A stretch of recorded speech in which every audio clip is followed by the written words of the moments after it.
Hello, everybody. This is Plat Chat episode 190. We've got a special guest with us today, Mr. KarQ, joining us for the first time. It's been good. It's been a while since we've had like a proper guest, a proper content creator guest. So yeah, KarQ, how you doing? I just woke up 10 minutes ago. This is supposed to only be knowledge between these three, but I'll let the world know that I was very I only woke up 10 minutes ago, but I was very punctual, just on time. They said 1 o'clock my time. I arrived at 1 o'clock. I feel great. Boom.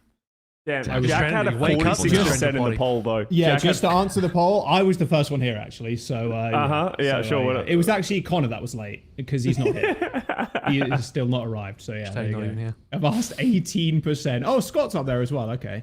I mean, that makes sense. You just moved, so. Yeah, I just moved. That's why I got a scuffed as I got my like Logitech, the one Logitech webcam that everyone uses. I'm running that right now. I got it's looking good. It's looking good. Nice. How fresh, man? Like what? Just like a day ago, 2 days ago, or what? Yeah. We moved in we got the keys on Monday, but we just we had to put I'm not gonna go in the whole story, but we got like hard fucked. We essentially got kicked out of our apartment, so we needed to put everything in 2 U-Hauls and like sleep on a friend's couch. It was very sudden. Yeah, and there's going to be like appliances coming in while this happens. So if I run away all of a sudden or you hear banging, don't worry about me. Is it like those delivery times? It's like, we're going to come between 1 and 6 o'clock. So you just have to like be here. And I'm just like waiting it out. It's like, okay, cool. I'll see you then, I guess. So, but yeah, no, everything's good. Before we get into any Overwatch talk, I just want to congratulate KarQ for getting married. You got married recently, right? I did as well, yeah. Congratulations. Married man meta. Thank you. Married man meta.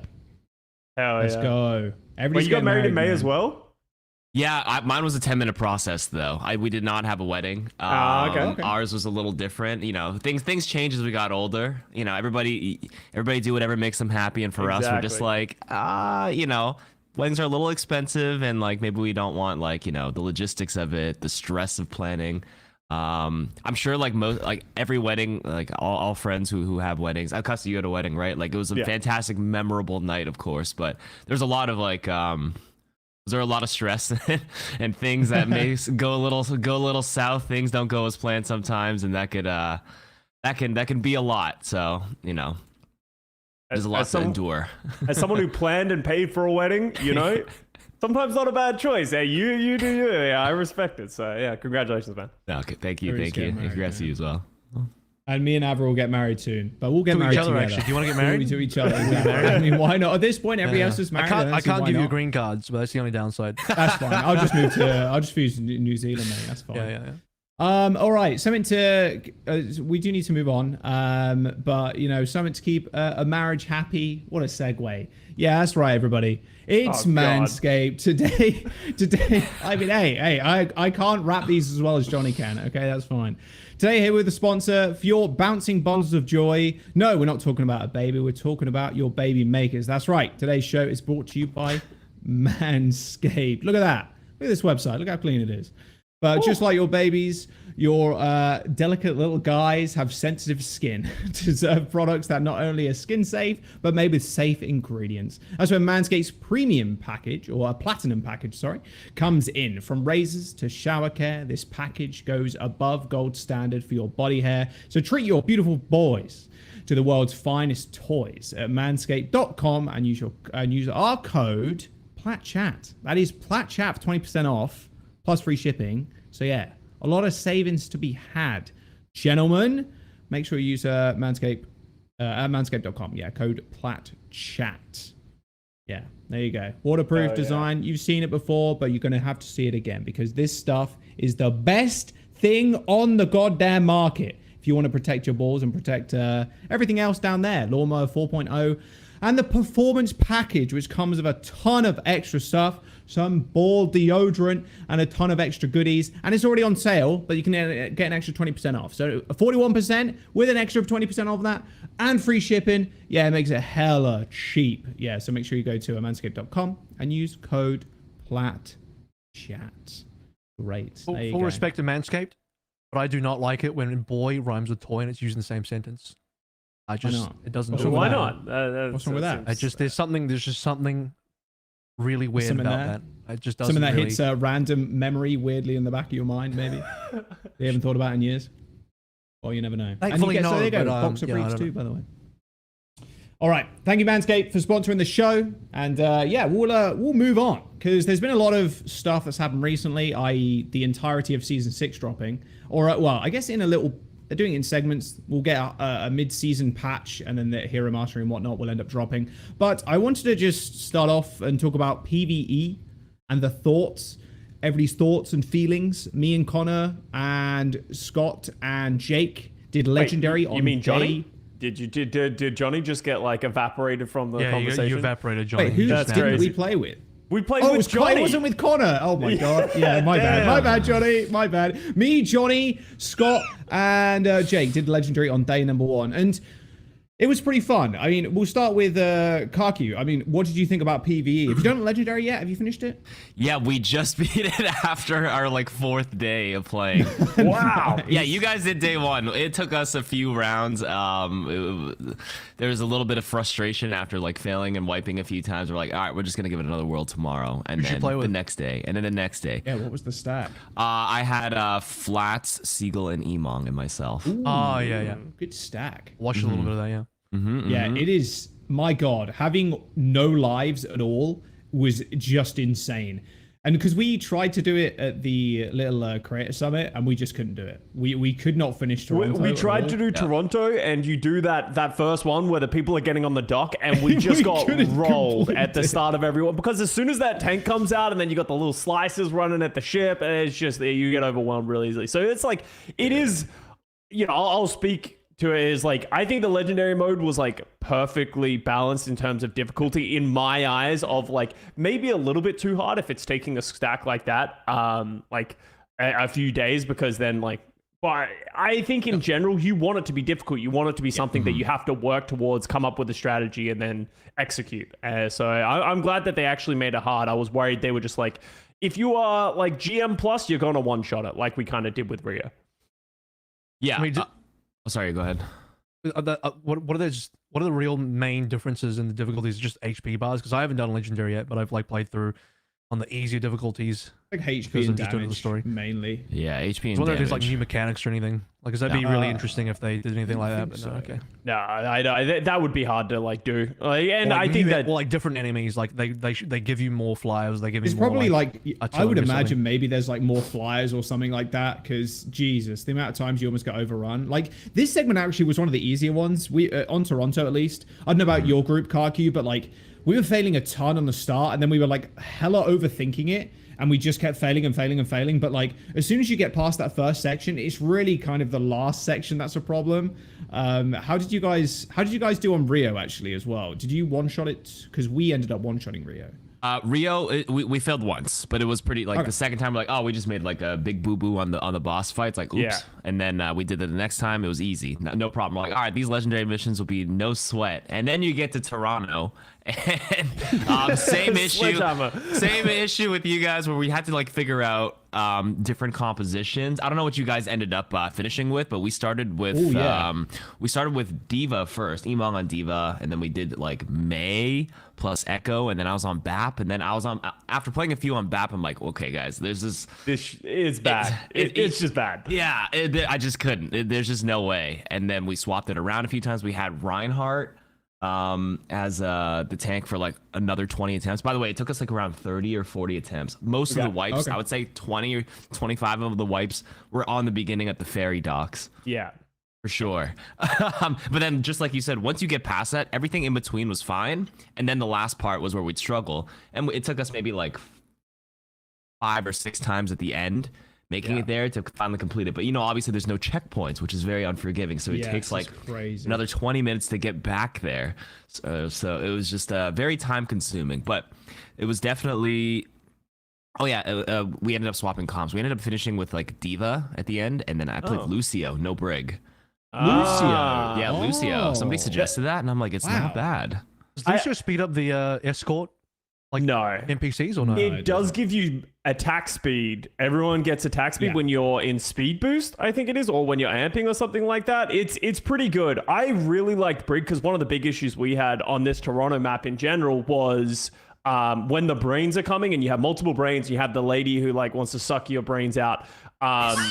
You kind of need the bashes and the whip shots to be able to like break that channels and those casts. So that's why we ended up playing a lot of Brig and just your ability to pack other people. I think we ended up on Reinhardt, Sojourn, Echo, Brig. And one of the big things for us, so on this first phase, when the tank comes out, that's when you get overwhelmed the most. What we actually had is we had the Echo go forward. They would duplicate the Reinhardt. Then that duplicated Reinhardt would pin and then pin them close to the edge. And then I would whip it off the edge. And that was how we essentially like kind of like cheese this this part. And it was pretty consistent in the end. So when you say tank, you talking about the artillery or is it? Yeah, there's there's a big fuck off artillery tank. You can boot that off the map? Yeah, that's like super important. If you were trying to do legendary, if you're especially on the next one, Gothenburg, if you're trying to win that one, booping tanks off the edge is like one of the few ways that you're ever going to be able to do it because it just has too much HP otherwise. You just get overwhelmed. Yeah. You just like straight up get overwhelmed. A lot of this stage too, because I was playing the Soj and I was like saving disruptor shot for the when the slices get to the bridge, and then we'd let Jake copy the tanks, and then I'm just clearing up ads, and it is tough. Like the level of coordination needed from like we're all pretty high rated players, and having to go like you said, KarQ, trying like 30 times. I'm like, I was pleasantly surprised the amount of attempts it took us, because I would have hated it if we like 1 or 2 shot at the thing. I'd have been like, man, this isn't really much of a challenge, and the title feels a little bit more prestigious as well. Yeah. So that always feels kind of nice. So yeah, what did you think about the last mission? Because Gothenburg, oh my god, that last stage was just pandemonium. It was brutal for Brig. I was a victim of the bug. The fucking turret, that bro. Freaking invisible hitbox, and I'm like, guys, I swear, because like I think everybody else is fine. Ryan can charge through it and everything. So then I was just like, guys, I swear, there's something here. If you got picked up by the stalker somewhere in the middle, good luck. I can't do anything about it. Because like the bug was probably the worst part. But at the end, I think the last mission it was under 10 attempts. It was probably like 7 or 8 attempts. But it was I actually enjoyed this one the most by far. Like despite the chaos and the bugs, I think if that gets ironed out, I think the creativity where you can put the turrets and everything was a nice change compared to just like the standard defend the endless waves kind of thing, right? You did have to think about it. There's a couple of lava pits inside. Do we decide to Ryan charge the artillery off on the window side? Flats, if there's an artillery that comes in the middle, there's actually like a pathway towards like the water in the middle as well. He decided to pin that way a few times, which was an interesting strategy. But every time he left, we're like, oh my god, they're all coming in. What do we do? So yeah, this one was a lot of fun. What did you guys think about it? Yeah, I was a big fan. And using the turrets was cool. Like having something else to do apart from just use your own kit was nice. Yeah, I'm down again. Okay, yeah. And like having different elements of like the lore being incorporated too, with like the big cannon and Torbjorn's like level 4 turret was nice. I think having more mechanics like that I can never think of any off the top of my head. I'm like, oh, what could PvE like kind of add? But this kind of made a lot of sense. Like Torb gets extra turrets, freeze turret, push turret, and there's lots of different ways you can kind of use them and set them up. It created like resets where we were like, okay, so where the hell do we put these fucking turrets? Like, do we actually place them all on one side? Like the god spot turret, do we try and like stack them, or do we try and like move them all around the map to try and like like freeze one side and then push the other side? It was tough, and I think anything like this. Look at. By the way, let's just pay attention to where Jack that just was put my that bad. Shit I didn't realize the turret doesn't turn around. Like, why is it not pushing anybody? Why is this not working? Look at this fucking turret place. That's a scam. Bro, where do you think it's pushing them? Dude, the tall Torb turret's 360. Except for the fucking push bot. Yeah, That's I'm just sure, a scam, bro. Fucking hell. You realize that it has to turn around. Even when you play Torb, you want to face it in the direction that they're coming, so it doesn't. It's fine. But like, I not just the turret. I think one of the it was highlighted the most on this point, where you saw a lot of different unit diversity of, like, especially at the end, you got to deal with the slicers who are running down and beaming down, which have not a lot of health, but you need to blow them up. There's bombs that are slowly moving towards your thing. Then you got to deal with the, you know, crazy suck lady as well, and then you got to deal with the tanks, otherwise they're just going to blow you up. So it's like everyone's really has to be all over the place, and you need to like manage. And one of the things I really liked about Legendary is when someone goes down, they're down for 20 seconds, which I think is the perfect amount of time that if you go down at a bad time, you kind of just lose, right? Because it's like all of a sudden you're running out of damage, or you need to use ultimates and stuff like that. And I just thought it was really well done, this third point especially.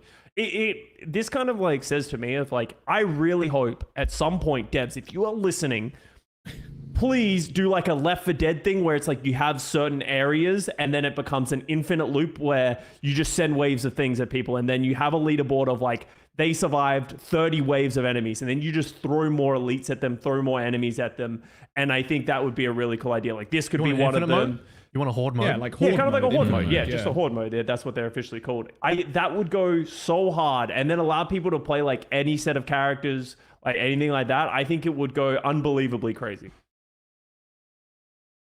Horde modes are typically kind of popular. Yeah, I'm surprised so they haven't added something like that. But then we are in the very early stages of this like PvE development, I suppose. All the like this iteration of it, of course. What do you guys think about the frequency of these kind of modes coming out? Because obviously this is the first one. Are we going to have maybe every other season? Is that going to be the no more for this year, right? No more. But that would be every other season.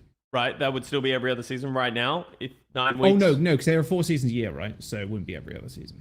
Right now, though, I suppose yes, it wouldn't. Yeah, be so season 8 they like might release story missions because season 8 happens at the start of next year.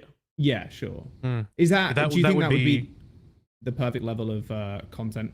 I think they would probably run out quickly. I think they're not going to have enough unless they only release 1 new mission per 2 seasons. Because you think about it, this if you want to do it super regularly, I don't think they can do it more often than 1 per 2 seasons, because how much effort goes into a mission? Probably a lot more than a hero, and they can only do 1 hero per 2 seasons at the moment.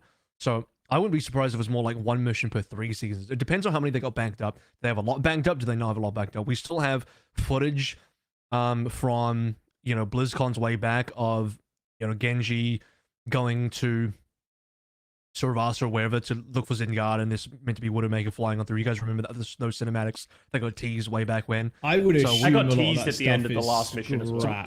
Yeah. So we know, and we saw that footage. Like, I swear we saw that in 2019. Like, I remember some of that from 2019. So I think they've got some stuff they've already developed. Like most of the stuff that we see now, I don't know if we saw the Toronto mission back then, but we saw the Rio mission. In fact, that was fully playable. We saw Gothenburg, but we didn't see that as like a mission format, so we didn't know how much of it was done or developed. But I mean, like, one thing I wanted to look into as well is like, did any of you guys get to play the Rio missions from the last BlizzCon, and like as a comparison to what we actually got now? Oh, I played the PvP. So I remember watching the footage, which XQC's footage, because his one's is really easy to find from BlizzCon. The main difference I know is, I'm pretty sure it's like basically identical. The main difference I was looking for is the fact that back in BlizzCon they had droppable items, so you could pick up items like a shield that you could deploy in front of you and stuff like that, or like, and they were graded in rarity, like the typical World of Warcraft, like uncommon, rare, legendary, etc. And in the sort of in the ship, when you go through the platforms to reach the end area, like there's a bit where you can jump up and like find a legendary item, and these are all consumables. And I specifically remember that from the BlizzCon demo, and that was all taken out. So that's quite an interesting difference of there is how the missions have changed. Mr.X. Old school. It's actually crazy that year, by the way. It's actually crazy that these kind of things have been banked for so long, right? Like this is exactly what the mission looks like, right? Like this has been available and ready to go at least for 4 years. Obviously a different iteration of it. They've changed the gameplay slightly, but yeah, like it kind of is the same thing. And they definitely did scrap like anything that was like the cool, you know, PvE and like adding these extra elements. They essentially just took all that out, and they were like, yeah, no, I think we're just going to play it normally. And honestly, I think there's going to be a lot of negativity around that of like, it feels like we're missing something when you play this. But, you know, I actually replayed these story missions last night with my wife and like some friends on like a lower difficulty. And it's fun. Like, if you're just an Overwatch fan, like, the cinematics are fun. It was good. The gameplay is fun. Like, and one of the big things is like, think about how many maps that they had to make and how many interactions and how much they had to sort and organize for these missions. Like, that's not an easy task to do. And obviously we lost that wide scope that we were hoping for, but like, I don't think you're going to see a lot of story missions coming out that frequently because it's going to take a lot of resources to build. Yeah. So I think how much we get in the next few seasons will depend on, as you guys said, how much is banked up over that, you know, 4-year development period or longer than that we saw from 2019. I don't even remember this bit. I don't know. I don't know. This is different, right? I don't remember this bit. Yeah. They are one hitting those bots as well. They aren't playing on Legendary, that is for sure, bro. What's really interesting is I think Rio is the most banked up mission because we saw this all the way back in 2019. Definitely. But there's, in my opinion, a very clear difference in quality between the Rio mission and the other ones. Oh yeah. Like the Rio mission to me was quick. I think I finished in under 10 minutes. I wasn't playing on a very difficult difficulty. Yeah, I mean, like we were saying, like we one or two shot it. KarQ said, you know, he's 1 or 2 shot it. It's clearly easier. It's clearly shorter. It's clearly, like, in my opinion, lesser in quality. And then you go to Toronto. And the other reason is, like, you look at Rio, it's like it feels more like an archives mission that we used to get, where you just go through a map, an existing PvP map, and you're following the same beats of the map layout, whatever. But then you play the few other missions, like, hang on a second. First of all, Gothenburg's a completely new map. We've never seen it before. But Toronto, we didn't even visit any of the actual PvP areas of the map. It was like completely new sections of the map. That was like really insane to me. Because I was expecting like, oh yeah, we're going to start here, but eventually we're just going to get a new Queen Street and roll through the push map. It didn't happen. I was like really surprised and impressed. Yeah. What I did want to ask KarQ, because you're very much more in tune with like the casual player base more than like we are. Obviously a lot of our stuff is like to do with, especially on Plat Chat, right? It's like Overwatch League and rather than like the casual side of things. What is your experience with the reception from like your community or communities that you've seen around like general even YouTube space? What have people been thinking about with PV? It's really dependent on the platform more than anything. I think in a Twitch chat, like I try to not foster too much like of like people just complaining. Yeah, so like in general, the reception on Twitch was like they were excited for the cinematics and they were just like hyped for it. There's obviously people who are like, oh, is it worth it? Is it really worth X or $15 or whatever? And I always just have like I have a very safe answer for everything, just to not I have a very PR answer, not because because I'm trying to like, you know, not bite the hand that feeds me, because it's my honest answer, which is like, it's worth it if it's, you know, if you're from a country, you have disposable income, $15 is not a big deal. You love Overwatch, you love the cinematics, then yeah, buy it. If not, then don't. Yeah, it's like that's it to me. Pretty fair.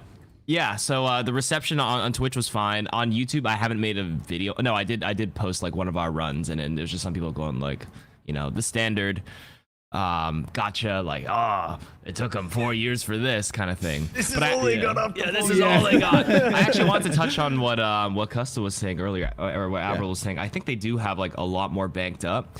If I'm not mistaken, the skill trees were like a part of what was supposed to be for these missions, but then they kind of just like integrated some of the skills within the heroes themselves, right? For example, Lucio being able to like increase attack speed with the amp speed, or Winston doing more damage the longer he stays up in the air. That sounds like something you would like click on a skill tree. Yeah. They probably just took a few of them and stuck them in. And in terms of the frequency, every other season, they probably have a lot of missions banked up. They have to see how they what skills they chose, how it fit in these first 3 missions, and then probably reassess and then implement them into their next missions, which I'm certain after all the cinematics and stuff, they should be like, you know, functional and playable, and they like have it mapped out with the thing. It's just a matter of getting the tuning right. So this is just like, you know, feedback. You're stuck with just internal feedback, right? There's only like however many people who can play it internally, and then once you like throw it in front of millions of people, you can get a lot of data very, very quickly on like what's good, what's bad, what's slipping under the cracks. I was like, okay, yeah, there's this part is not good, this part is. So every other season or every 3 seasons would be pretty ideal. I don't actually think they'd run out because that would only mean if it's every 3 seasons, that's like twice a year. That's like 20. Yeah, that's literally 27 weeks, which is twice a year. So, which is like, isn't a bad thing, especially if they have the quality of them. But yeah, like I don't know.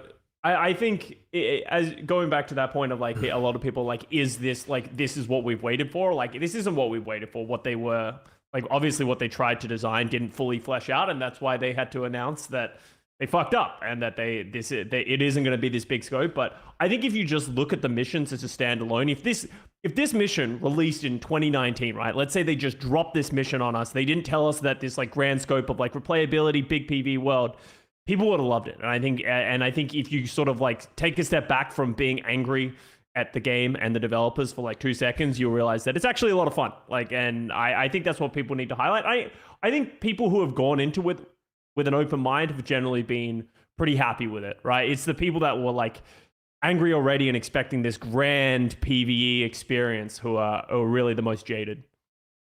The happiest people are the people that are like, wait, we actually have PvE? I got told Yeah. No, my theory is that they actually probably have a lot more banked up than we're willing to than they would ever admit. And the reason for that is because like we've already seen some of the work from 2019 in terms of previews, and I know that doesn't tell you everything, but strategically it would make sense because otherwise, I mean, there's no way you've worked on this game for however many years. You've only got 3 missions. They've got more than that, but they want to figure out, my speculation anyway, figure out what the cadence for release should be. And actually, as far as I was saying, like maybe one mission every 2 to 3 seasons, actually probably more likely than that is in 3 seasons time, you're getting another like 2 to 3 mission drop, and then they can sell it for another $15 package. Because that, you know, in terms of like the price points and all that, that makes more sense than like what if you were to sell it one by one, would you sell it for $5 per? Like it makes less sense. I don't know. It feels, I mean, it feels like they'll just do the same bundles they've done before, right? Where you get the battle. Well, you don't get the battle pass. You get the 1,000 coins, which you can use to buy the battle pass, right? And then wait, is that how that works? It is, right? Yeah, I think. Is it you get the 1,000 coins but then you get 1,000 coins at it. So essentially, as long as you're spending the 1,000 coins, I will say the most fucked up thing that they did, and they need to be called out for this, is you cannot buy it with 1,500 coins. You have to spend $15 to then get 1,000 coins, and that if I have already put $50 in to get the most value of the coins, I should be able to spend that 15, or even just spend 500 coins to buy the PvE, and then I already have 1,000 coins that I've invested to the company. That's greedy. That's predatory right there from my experience, because it's like they want people to buy the battle pass with 1,000 coins, but if I've already given you that money, I expect to be able to use it. Explain again. What do you mean? So if you buy... You cannot buy this pass, which is the PvE. So you get the PvE bundle, the base level. You have to get with a battle pass. You have to spend $15 and you'll get 1,000 coins and the PvE. But you can't just spend coins on it. You can't just spend the 1,500 coins of value to buy it. Yeah, I think that's bad. I think that's really predatory. I think that's a really bad decision. I agree. I know a lot of games do that actually. Like I'm playing Magic the Gathering Arena recently, and like to get some of the pre-order packs and stuff, you can't buy them with the gold that you've saved up, that you've earned from playing and stuff. You have to spend money to get them, or like you can't spend the gems, which is the premium currency. It's the same thing. You have to spend like a USD to get it.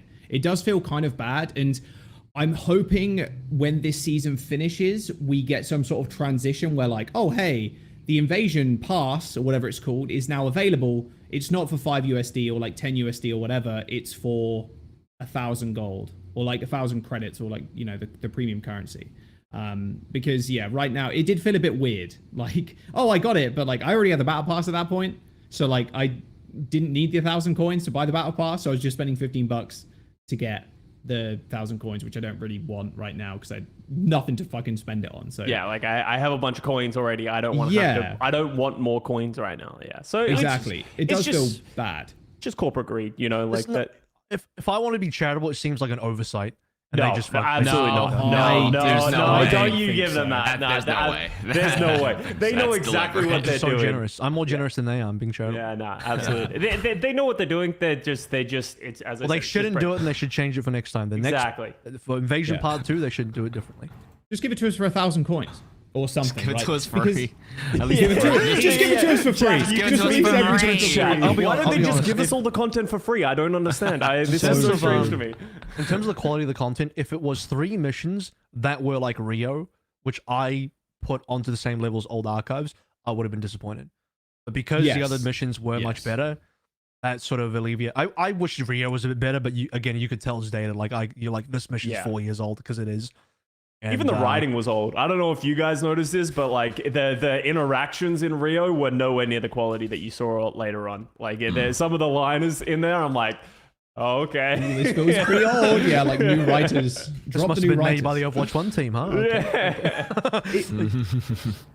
I want to, KarQ, I want to like touch on what you said earlier, especially with like the response and the feedback and whatnot from like your YouTube and Twitch, because what I have a very small stream, mind you, but like from my experience with people like jumping in when I was playing the missions, a lot of them and a lot of people had like preconceived notions about the PvE and how it was going to be played and like how difficult it was from news articles that came out a couple of weeks ago. Now, at that point as well, like none of us had played it.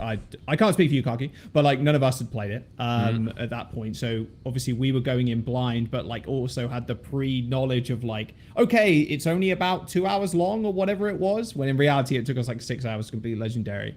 Was there any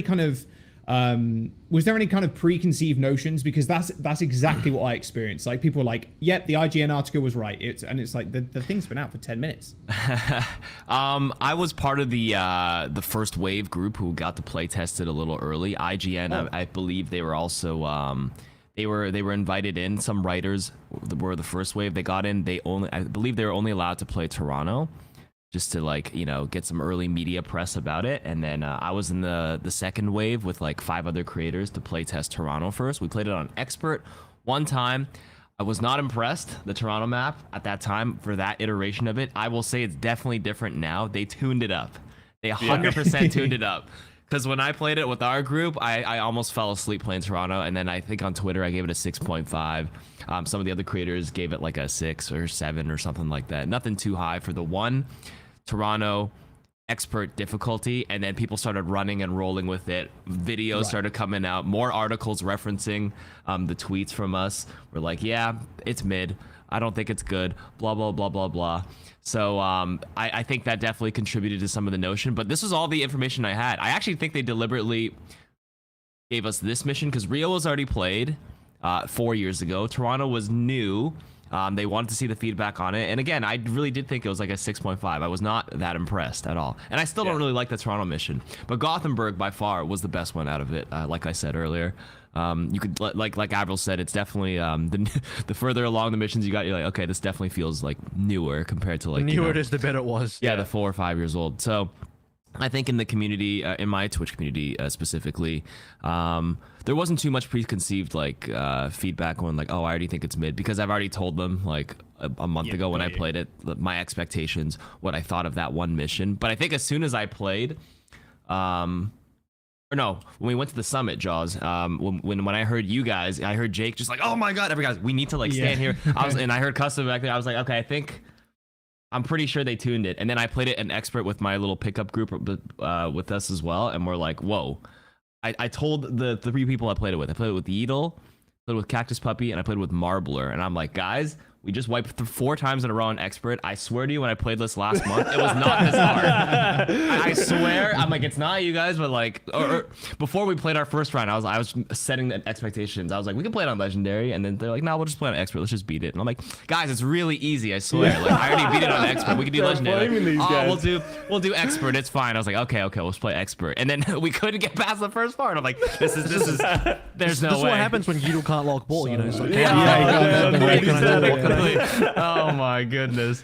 Can I ask you about Toronto a little bit more? I don't want you to get in trouble or anything, but just like overall, I don't know what you can say, but like, what are some of the more overarching differences you noticed between when you played and gave it a 6.5 and what the actual release was? Like, what did they actually improve?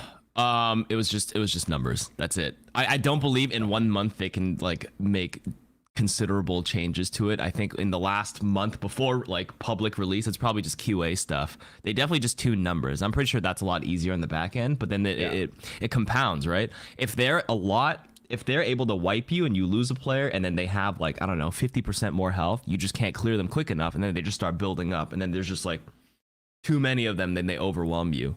And that was like the biggest thing. Randomly getting one shot at first, but then you'd learn how to play around that. But then like just not being able to clear the waves fast enough, and there's just like 50 of them at once, and you're just like, okay, what are we supposed to do now? So that's it. That was it. Just balance. Like, it was just numbers. Yeah, just health and damage. I don't think the AI changed at all. I don't think the AI was anything like, anything. It didn't feel revolutionary. Like, yeah, not revolutionary. Yeah, that's the word I was looking for. They kind of just like walk at you slowly. But a little bit of an inside baseball, I suppose, is this is just like it's a little deliberate, because these guys are like, they're as Ryan said, aren't they just machines? They're just kind of robots, right? They kind of just racist like, Reinhardt really came out pretty hard in some of these missions. Oh my god! Yeah, that part of the cinematic. He's from a different generation. I don't mind. That's true. He's an old head. He doesn't know. But that's their ecology, right? That's what they're kind of designed to do. That's kind of what the devs said after I asked them, and they said stay tuned for like even more different enemy ecology types. Where like Talon. A whole like different kind of like mechanic when the opponent is like appropriate and relevant to their whatever their archetype, their ecology. Sorry, I said that word like 4 times. So yeah, I mean we've seen it too, right? Like we saw even like 5 years ago or 4 years ago on that Rio Archives mission where you had like the sniper, then you had the person that just kept zipping across. Yeah, the Rialto one. I forgot the name of the one that Retribution is Rialto, I think. Yeah, the assassin. The assassin with the blades. Yeah. They have like a bunch of different monster types banked up for sure that they just haven't like released yet. But at least for these missions, it was just kind of slow walking enemies minus the stalker. Yeah. Oh my god. Yeah. My 2 cents of the missions and like everything that we've done is something that they can learn, because we can all agree Toronto and Gothenburg were the 2 best missions. Toronto was way too long. Like there was like the map was fucking enormous and there was way too much downtime. Like it felt like we were just running from small room to small room. Like Gothenburg, that transition period from area to area wasn't as long, so it felt a lot more free flowing, which just made it feel better. Like it always felt like we were fighting something. There were a couple of cool lore beats. There was some waiting here and there, but for the most part, like Toronto, like you think about how many subways did we run through and that kind of stuff, which isn't bad by any means. I think that's probably why KarQ said if everything's tuned down and the enemies aren't putting any resistance, you're probably just running through a map with a bunch of gates on it, right? Like so, right. I think. I'm glad that they found the perfect balance, at least for these last 2 missions, because those numbers they can just put onto every other mission after this. This was also cool. I don't know if you realize this. You can parkour down these rails. That's where the coffee was. I couldn't find it. Yeah, it's on the top of the thing. It's pretty good. Funnily enough, they used. It's a good point. There was a lot of downtime here, especially like using the fucking train car and shit. Especially when you're doing a legendary for 6 hours, like trying to complete these missions, but. They used I will say they used the downtime fairly well, like introducing new enemies, but my god, like this bit could have been a little bit shorter and all this. Yeah, it could have been squished down slightly. That's just the Toronto experience, though. Like, I'm from here, I'm like, this sounds about right. You're sitting here from King Station to Union Station. I'm like, yeah. They really went for the immersion. You actually have a King Station, Union Station? Yeah. There you go. Okay. I respect that. Before we move on to other stuff on Season 6, I do really want to touch on, and there has been approximately 17,000 tweets about this already, but about the Steam review. Have we talked about Underworld? Do you want to talk about that at all? Well, King's Row mission? I played it today, but we can... I played it yesterday. It was okay. It's okay. Fine. Yeah, it was fine. Like it very much... Okay, we'll talk about that first then. It very much felt like a Retribution kind of dealio. Also, did anybody else get AI on their team? I queued in and I had one other human person. It was like a Lucio player, and then I had a Torben and Winston, but they were AI. Someone wants to play with you, Jack. If no one, if you can't find players, it gives you AI, and the AI suck, obviously. Yeah, I mean, I did it on the lowest difficulty because I was like, I just want to get this quickly done. I just want to see how the mission kind of plays. But before we jump into the Steam review thing, like, what do you guys think? Scott, KarQ, played it already? So we're talking about the King's Row thing. It was fine. Like as you said, it felt there weren't major lore beats. There weren't really any like super cool cutscenes. And I think as soon as you start taking a lot of those pieces out, I feel like you lose a lot of interest for me, because it wasn't difficult. It's one of those things of like maybe the horde mode in that, like, because you do the 3 waves there and you got to go and get the batteries. Maybe that could be a cool idea for horde mode, but if it's not difficult, then it just felt like I was standing around shooting some AI that came out every now and then. I was playing Torb and my turret was fucking popping off. Like, you just put it in front of the bot and it was just killing everything. So as I said, it felt more towards Retribution than the Toronto and Gothenburgs that we've been highlighting. Right. What do you think, KarQ? Yeah, it was like a one shot for us. It felt exactly like what it was in the past with other like missions and whatever, archives, retribution. So similar to Custa, nothing to add really. Yeah, nothing. It didn't feel anything crazy. Yeah, I definitely agree. It's nice that they autofill with AI, so I don't have to wait. I was a small thing before we move on, but Jesus, I was in a 17-minute queue for arcade this morning. Trying to play the Flashpoint and stuff, because maybe not many people are playing, because I know they have a slight MMR like fixing on that mode, or like in arcade mode, just so it's not like 5 stack of top 500 players versus like bronze players. But I was like, fuck man, that took so long. I'd rather play with AI.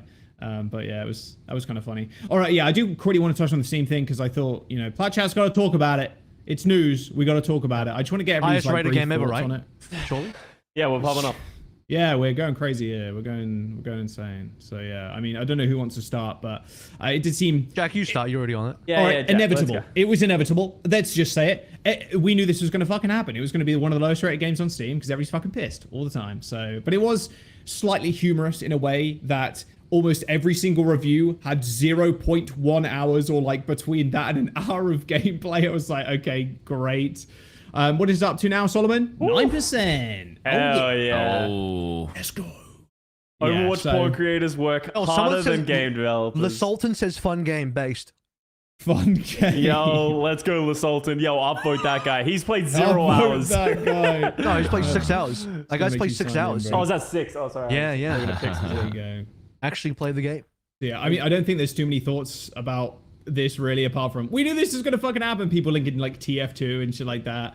No free PvE, etc. And the ASCII text of everything. I'm surprised we're not seeing the triple dick Hydra in here somewhere, but maybe they banned that ASCII. Yeah, you not seen that ASCII? We're gonna have to take the You vault down. haven't seen the ASCII copy If paste? Solomon scrolls past something NSFW, we're gonna have to delete the VOD. It'll be no, don't worry, no, it's fine.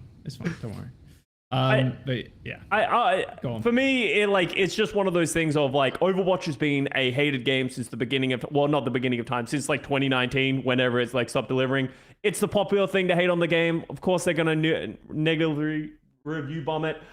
To me, it's just crazy how far people go out of their way to hate on something. Like, it's like a lot of people are writing these terrible reviews for a game that they've never played on this platform of Steam. And then like they're going to other games that were below Overwatch for like the worst games of all time, and they were writing positive reviews to get them over Overwatch. Yeah. Like, so, I respect the dedication, but like, I just don't really understand why people spend their time just doing this. If you don't like it, the biggest way to say fuck you to Blizzard, if that's what you're trying to do, is literally don't talk about, don't play, and don't spend any money on their games. And that's, they're going to use those install numbers, baby. Yeah, and then if you're like, well, that doesn't work because people are still playing the game, then obviously some people are enjoying the game. So some people are enjoying the game and people are enjoying it. There are, a certain number of people playing it. Overwatch is doing fine. I just don't really get it. If you don't like it, just move on with your life. But as I said, it's kind of the popular thing. Like, everyone's on Reddit. As soon as it gained notoriety, articles started coming out of it, people dogpile and all that kind of stuff. Yeah, whatever. Who cares? My position is that, like, I don't have a problem if people don't like the game. Everyone's entitled to their opinion. Opinions are cheap. It is what it is. My problem is that it's done in bad faith. Now, the people that actually wrote genuine reviews, this is what I don't like. I'm not a fan of these things. This is not, maybe you don't like the monetization, maybe you don't like this aspect of the gameplay, whatever. That's fine. It's the actual review bombing is the people saying in the reviews, like, oh, I'm just doing my part, or like, lol, or no, or just like a one-word thing, less than 10 characters, someone linking TF2. There's a bunch of reviews that are just like, here's the TF2 Steam page instead, like just a bunch of that, or like Deep Rock Galactic or something like that, and they're just linking other games. It's like, now that's actually review bombing, because that's just massively dogpiling. And what you said, Scott, as well, is like people that are going out of their way to then positively review the other games on the like War of Three Kingdoms or whatever, on the worst reviewed games, just so that Overwatch is definitely on bottom. I mean, that's some extreme schadenfreude kind of activity going on, and I just think that's extremely petty. You're allowed to dislike a game, but this is like extreme. This is unreal level of pettiness, and that, I don't know, it is just quite sad. You're allowed to dislike a game, but like this is actual review bombing to the definition of what review bombing is.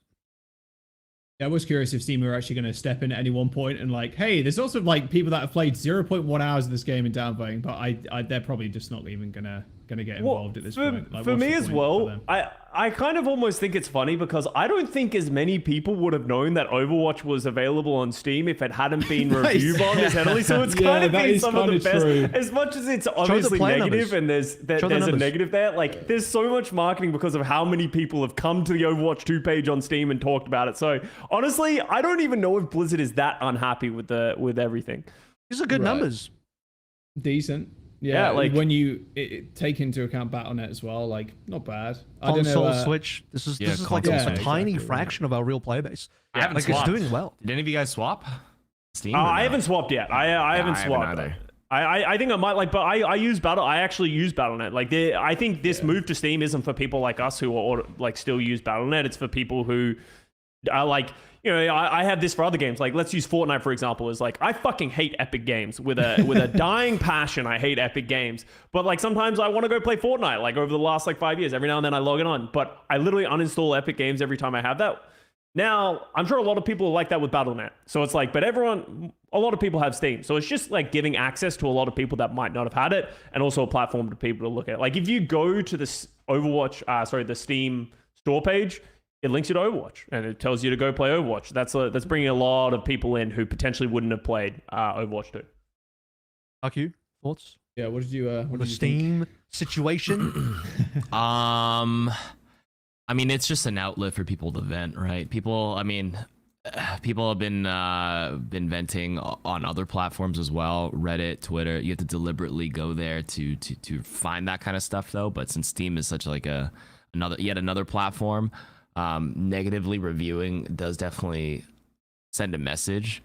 But I think it is kind of funny how who just mentioned it, where like all this negative reviewing kind of like propped the game up in a way. It allowed more people to learn that the game has been moved to Steam as well. And just by by sheer volume of people checking it out, you're going to inevitably have some people download it and end up playing it. And maybe they just inadvertently get hooked. They're like, I thought I was supposed to hate this game, but it's kind of fun. So maybe Blizzard isn't like that upset that it's negatively reviewed right now. What is that? Like bad press is good press, or what's that saying? All press is good press. All press is good press, or something like that. It also gave it the Streisand effect. I mean, this could have gone under the radar, but they got massively Streisand effect by people just giving it attention. So yeah, last thing I'll mention, it was an interesting tweet that came out a couple of days ago too, that around 2/3 of the negative reviews were actually from the Chinese audience over in China, who obviously cannot play the game right now because they couldn't negotiate a new publishing deal with whatever company was publishing the game in China. So it was just a lot of reviews about, hey, this sucks. We can't play this goddamn game. Like, we want to, but we just can't. There you go. 100k they reviews can play on through Steam though. This is how the back door back into China, no?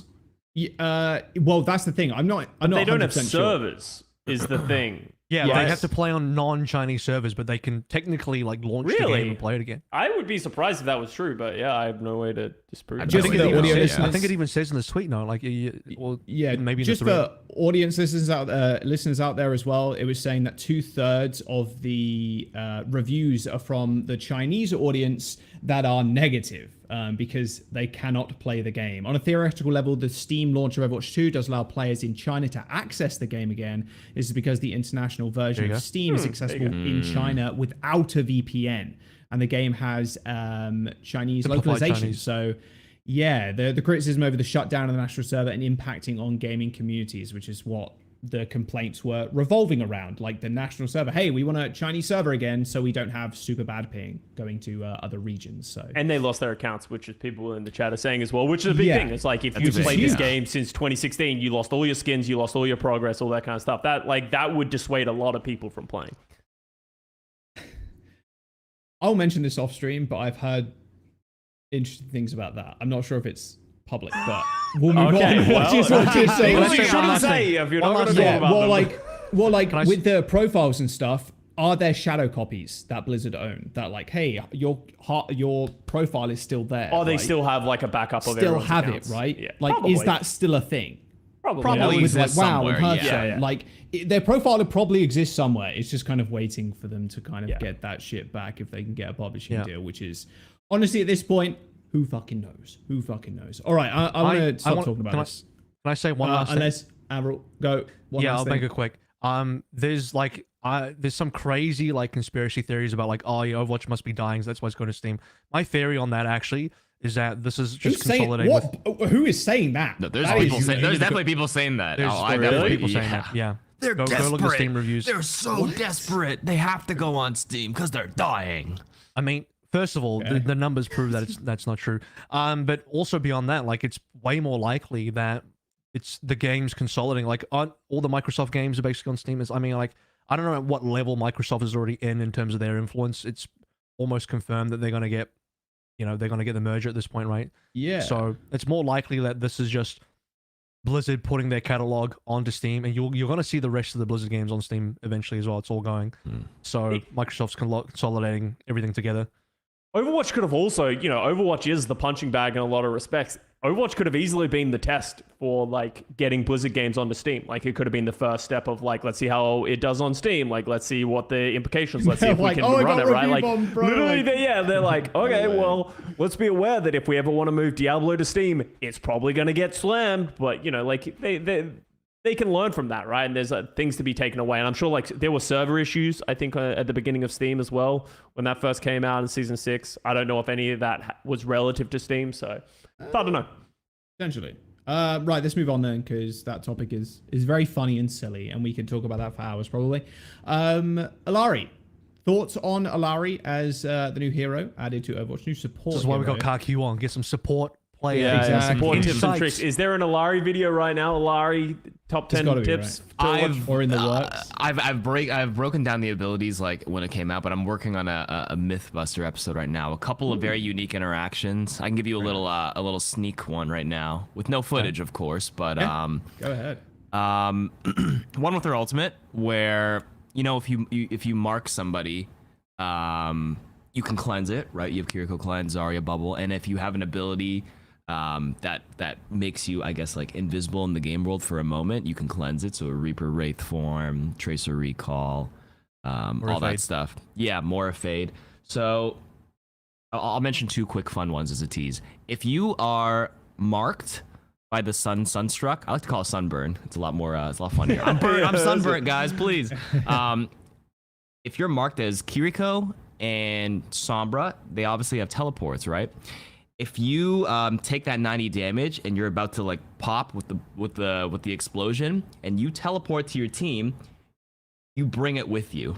You're technically cleansed of it, but it still follows you, and you might still be invulnerable for a moment, but you can bring it to your teammate accidentally and like accidentally just blow up on them. Yeah, but then you actually won't take any damage. It's kind of wild. That's one interesting interaction, and I guess another one is Zenyatta's very unique with it, where if you get marked with it and you pop Transcendence, you cleanse it.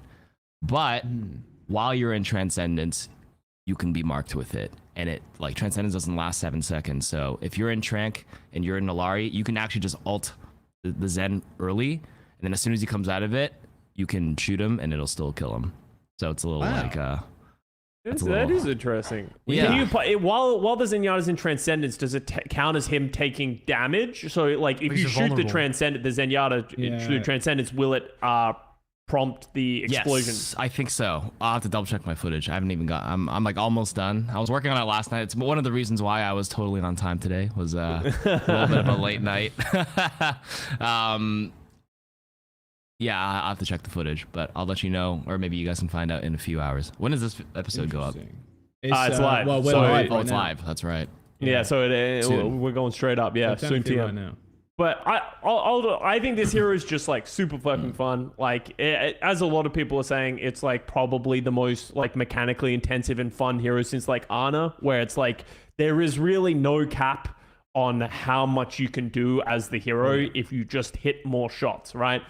The right-click healing actually does a lot of fucking healing, and then if you have the turret up as well, it does a lot of healing. So I think this hero is going to be made or broke at the top level of how much value you can get from her healing turret, because once players realize they can just break the turret, like that's actually not that hard to do in a lot of respects. So if you just keep breaking the turret, her healing output is somewhat low, but doesn't mean she's going to be a ranked warlord. She's going to cause like a lot of problems for a lot of people, because you can just take over and win the game as a support hero. You can do DPS levels of numbers. You're hitting shots. My one complaint and gripe that I have with her is her ultimate. You're like a Sigma Flux, right? Where you're like floating in the air and you want to shoot it from range because you don't want to get too close because you're still 200 health. If they have like a diva, it's almost impossible to land it if the diva is good, because they just eat it. Like if you're shooting it from distance, so you actually need to get quite close to people to have it not get eaten by the opposition. I think it should almost be faster or something like that, because I think, we've heard rumors of like, and we'll talk about this later, of what the Overwatch League meta is. I almost wouldn't be surprised if Diva is getting played just because of her ability to eat the ultimate, because her offensive ultimate is absolutely crazy in terms of damage.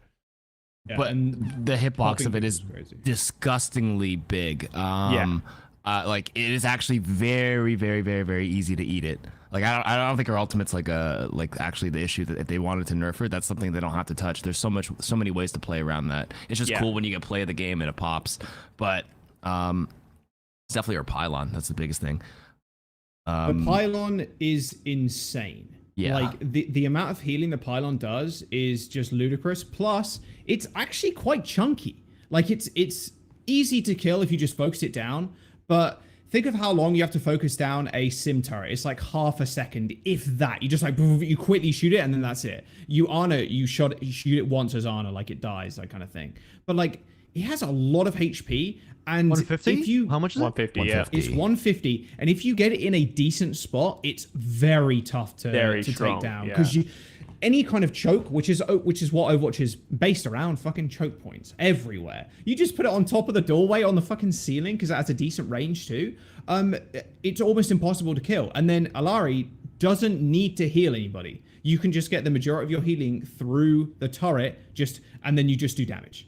So I think the pylon needs a swift nerf, because it is very, very strong. And the amount of healing it does too, it does focus the lowest health target as well. So it's got like good prioritization of like who it needs to heal. It's not going to sit and heal someone to full, like we just saw in this video previous. I think it was Marbler's video just for this one, but it is madness. And it goes through people like that as well, right? I mean, shields obviously block it like with most things, but it's rough, man. I think that is just an unbelievably broken part of our kit right now. It shouldn't stick to walls. I mean, I think they're just going to make it easy to destroy. Like, the fact that you can stick it to walls means that you can hide it in spots that are hard to I think it needs to be on the wall. If you had to put it on the ground, it would feel so clunky and so awful on certain maps. Like, I think it needs to be able to attach to walls. I think you either reduce the healing output and give it more health or something like that. When you consider like the bat lamp, like it's designed to be killable, so that it's not like just oppressive to play against. Not at first. I think the bat lamp was like 250 health. What I mean is like it floats above things, and you can just like target and shoot it. That's what I'm talking about. HP, you can tune the numbers. But the fact that you can hide the what is it, the deployable healing, the pulse, that makes it like really crazy in my opinion. It just depends on certain parts of the map, right? Like certain parts, like I've had like healing turrets where I'm like, this is the sickest healing turret I've ever had, and it just like you get so much ult charge, you just do a ton of healing in certain situations. But like Overwatch is very free flowing games. Like the number of times that like I've like, oh, we're gonna fight here, and then instantly gets pushed past, they break the healing turret. You don't have that for 12 seconds, I believe it is. Like you have to have a meaningful choice when you put this, which is what I really like about the turret, is every time you drop it, it does feel like a meaningful choice, and then you get like varying value depending on it. So the best way to get value out of that though, and stop that cooldown from happening, as soon as it starts getting shot and you know it's going to die, you just destroy it yourself, and then you can replace it almost instantly. Not almost instantly. There's a smaller cooldown. So you just I thought if it had been shot recently and you broke it, it took the full cooldown. KarQ, 12 seconds. If it starts getting shot, then all of a sudden it's a problem, and that's why the meaningful choice is there. But you can't, like, if it's like half health and it's like starting to break, you can break it yourself and just trigger the cooldown early. Hey, no one's shooting my pylon then, because I'm destroying that all the time and just replacing that bad boy. It's a little crazy. I think with her mobility too, and her ability to just, and that was a good bit of footage actually with KarQ on the high ground there. Like, bro, you just put that on the side of the wall. And you don't need to do anything else. Anybody that comes up to there is just going to get healed. And then you can just sit there, and you were just chunking away at the Pharah. Doom got low. You quickly zapped him with the beam. But, like, you're just sitting there doing damage. There's no trade-off in that situation. Because with Ana, in a way, it's like, well, you have to shoot and heal using the same ammunition type. You could argue BAP is the same as Alari, in that case. Alawi. My God, by the way. If I say Alawi on broadcast, I'm going to... League of Legends. League of Legends. Actually. God damn. But there's no big trade-off with, like, okay, I need to heal now. Oh, no, I need to shoot now. Oh, I need to heal. I just think it's very, very strong. I think lowering the HP, Scott, like, just overall, the numbers just need to creep down a little bit. Maybe give it 100 health, not 150. Watch this. Look at this. Yeah, bro, I felt that this, is like, crazy I had mine matrix, get eaten, like, twice in a row, and I was like, am I just, like, bad? Like, I think it's going to be like Zarya grab, where you're going to need to pop it and get real low to the ground, or, like, throw it on a wall or something like that, because... Or they just need to reduce the hitbox of it. That is just insane, though. Yeah. That is like that is just completely misleading. That's and, like, crazy. The shot right there is wild. Is. This, yeah, holy. Well, okay, it's so out of the matrix, and it still gets eaten. Yeah, that's what I mean. I don't think the ultimate is an issue. There's actually so many ways to, like, play around it. There's 3 conditions that need to be met with this ultimate. First of all, it can't be eaten by Diva, Sigma, Orisa, Genji deflect, and then once you get marked, you can't have it cleansed by Zarya or Kiriko, and then they can't be a hero that has a self cleanse, and then you got to do the damage threshold to pop it, and even while it's popping, you can, like, you know, move out of the way and stuff. There's too many conditions to be satisfied. But I think this ultimate's fun, and I don't think they should change this one specifically. The problem I have with that is it feels like binary gameplay. It's either, like, really fucking good and strong, or you just have no ultimate. And I don't think that's good design, in my opinion, because it's, I think you just reduce the hitbox size of the ult. You want something in the middle where, like, you want it to maybe less powerful but more consistent, because otherwise you're either gonna have a nuts ultimate or just no ultimate. Like, Diva exists, I just don't get to play an ultimate. It's also quite slow. So the first time I got eaten, I was like, well, the next time I'm just going to wait for her to use Matrix. As soon as she used Matrix, as soon as it goes down, I'm going to shoot it. And then she's dropped it. And then I don't want to shoot it at the Diva, so I shot it at the back line. And it's, like, slowly moving towards the back line. And the Diva just flips around and hits it because it's the size of a fucking planet, apparently, the hitbox of the ult. So I think it's a pretty easy tweak on that if you can just reduce the hitbox. I don't know if that's able to be done because the hitbox might need to be that big for the explosion impact. I don't really know how that works. Separate that? You separate the projectile. Maybe, as I said, I'm not a developer. I don't know. And then have, like, the explosion be different. Like, surely that's 2 separate things. I'm guessing. I'm not a dev either, but yeah, that would make the most sense to me. I think our ult's cool though. It's interesting to have a wholly offensive ultimate on a defensive character. Like, there are, like, some more offensive capability heroes, but for the most part, they're primarily centered around being defensive. So it'll be interesting to see how that, like, affects how everything is played if she's in the game. But one thing, regardless of everything, I don't care about the balance. I hope she fucking pounds, and I hope we see her in the Overwatch League, because I think she's just going to be a fun hero to watch, and she's a fun hero to play. Yeah, and that's the important thing, right?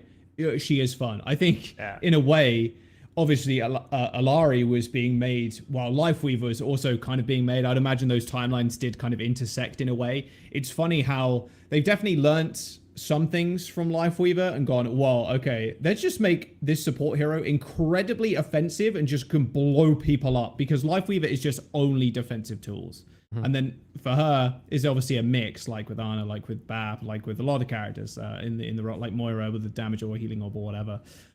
She's incredibly fun, although, man, in the Overwatch League, it might just be perma Alari. Like, we'll get onto that topic later. We got an Overwatch League topic to talk about too, I don't think that's a bad thing at all, but, like, my God, I think some people are just going to be unkillable on that hero. And do you guys think that's a problem for the long term if they just keep, like, power creeping supports as well? Because Kiriko is also, even after the nerfs and whatnot, is still very strong. Like, Suzu is just a ridiculous ability, and it was, like, a frustrating thing to play against. Do you guys think there's a power creep element to the support role right now with the amount of stuff we've been getting? I'll start on this. I'll say that I think part of the quote unquote power creep is that, okay, some of the abilities might feel overtuned, like the pylon, but a lot of it is also, the better you are at the game, your mechanical output is directly correlated to, like, the strength of the hero as well. So if you're just an insane aimer, then the hero feels really strong. I think part of that is in Kiriko's kit as well. In terms of even when we talk about mobility and, you know, just having the extra wall climb, the escape tools, and all the times the cooldowns, like it's all part of the skill of the character.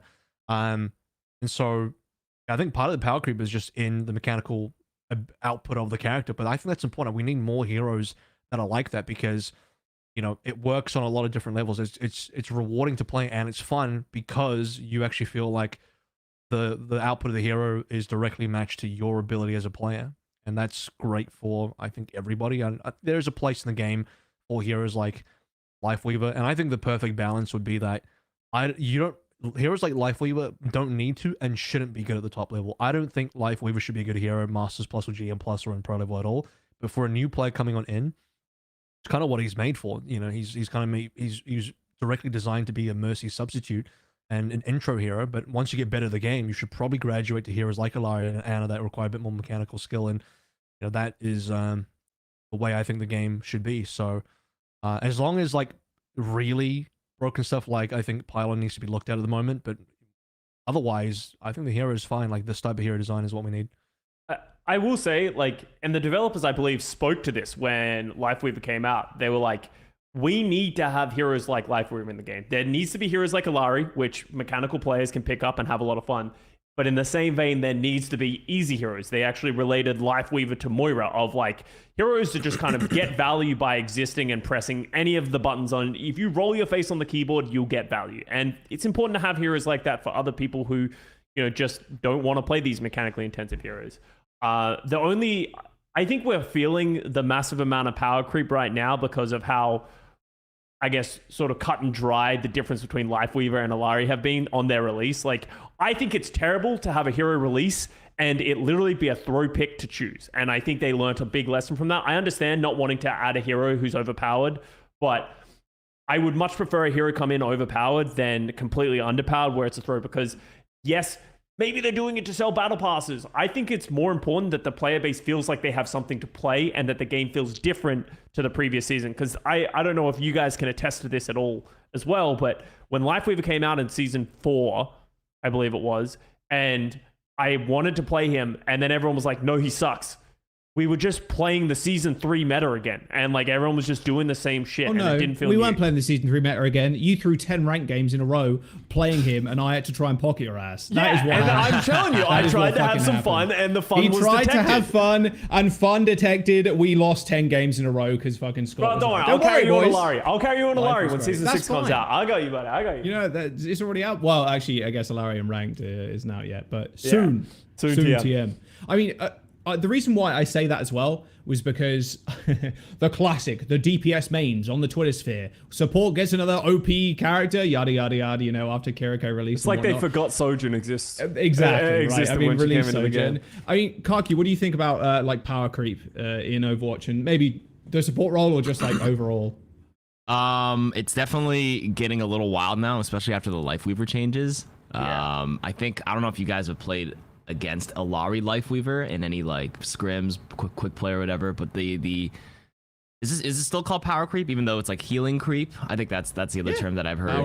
The sustain creep. I think we're definitely getting there. Like they're reacting to how poor Lifeweaver performed in season 4. So like they're starting to add a lot, and that Tree of Life is kind of an insane tempo kind of ultimate. It's so proactive. It's stronger than Briggs Rally in a lot of cases.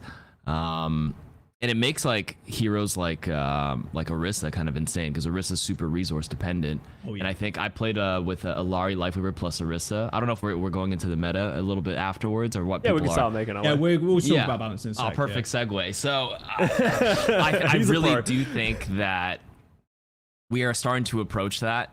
Like everything seemed to have gotten a buff this season, if I'm not mistaken, apart from like a few heroes.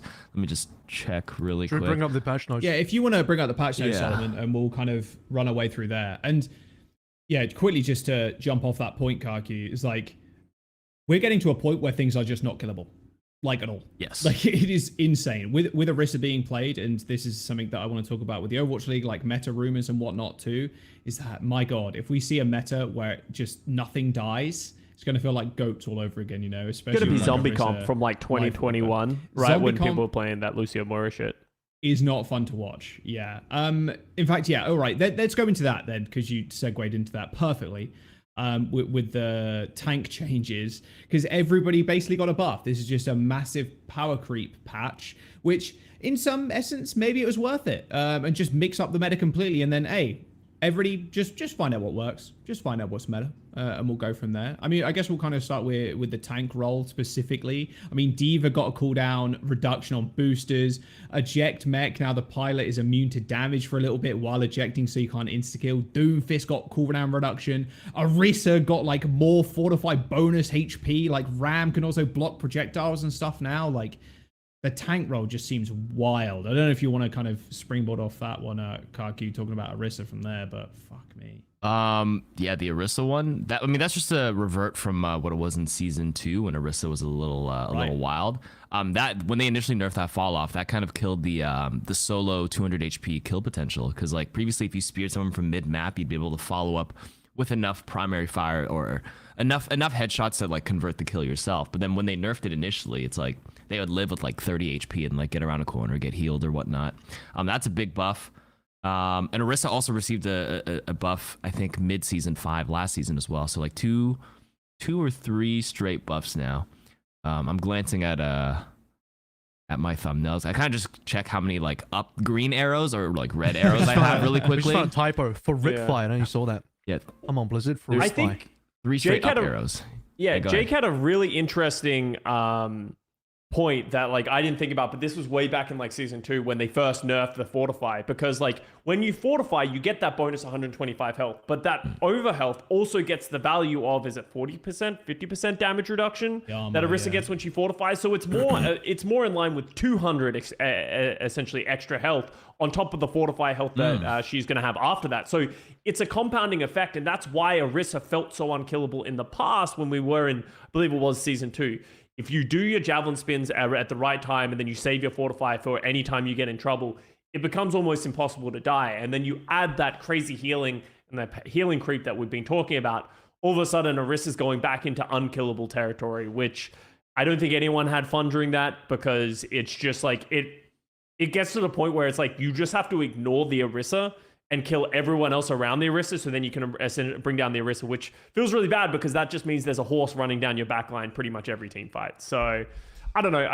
I haven't been able to play ranked this season yet. There's a lot busy. of Orisa. Yeah, but I would assume there's a lot of Orisa. I think I've heard a like... bit of D.Va as well. But it feels like Dive is well and truly dead with some of these new changes.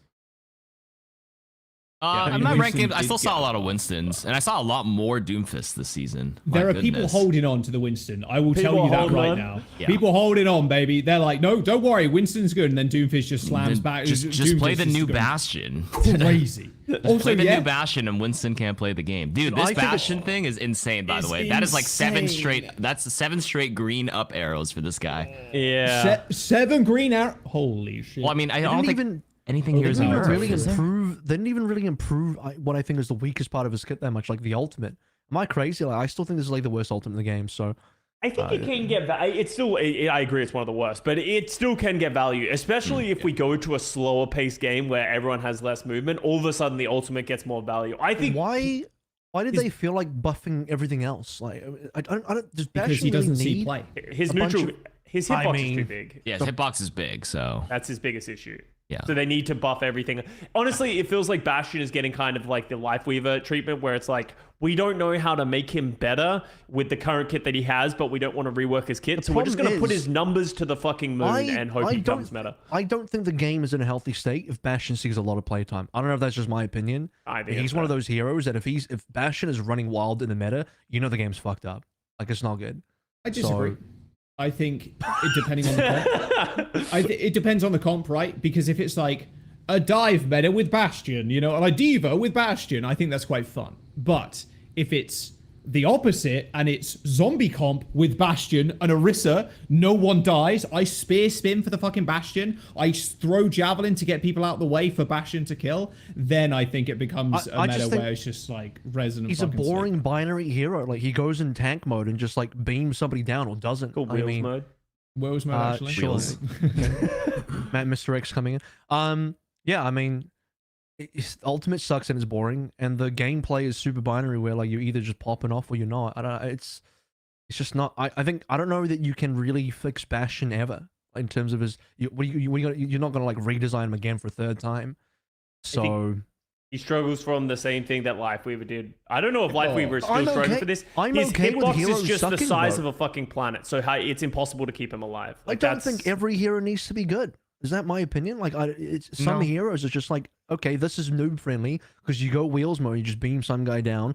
Lifeweaver, easy hero, low ranks, cool, that's fine. Maybe some of these heroes are not meant to be good later on, and I'm okay with that. I don't.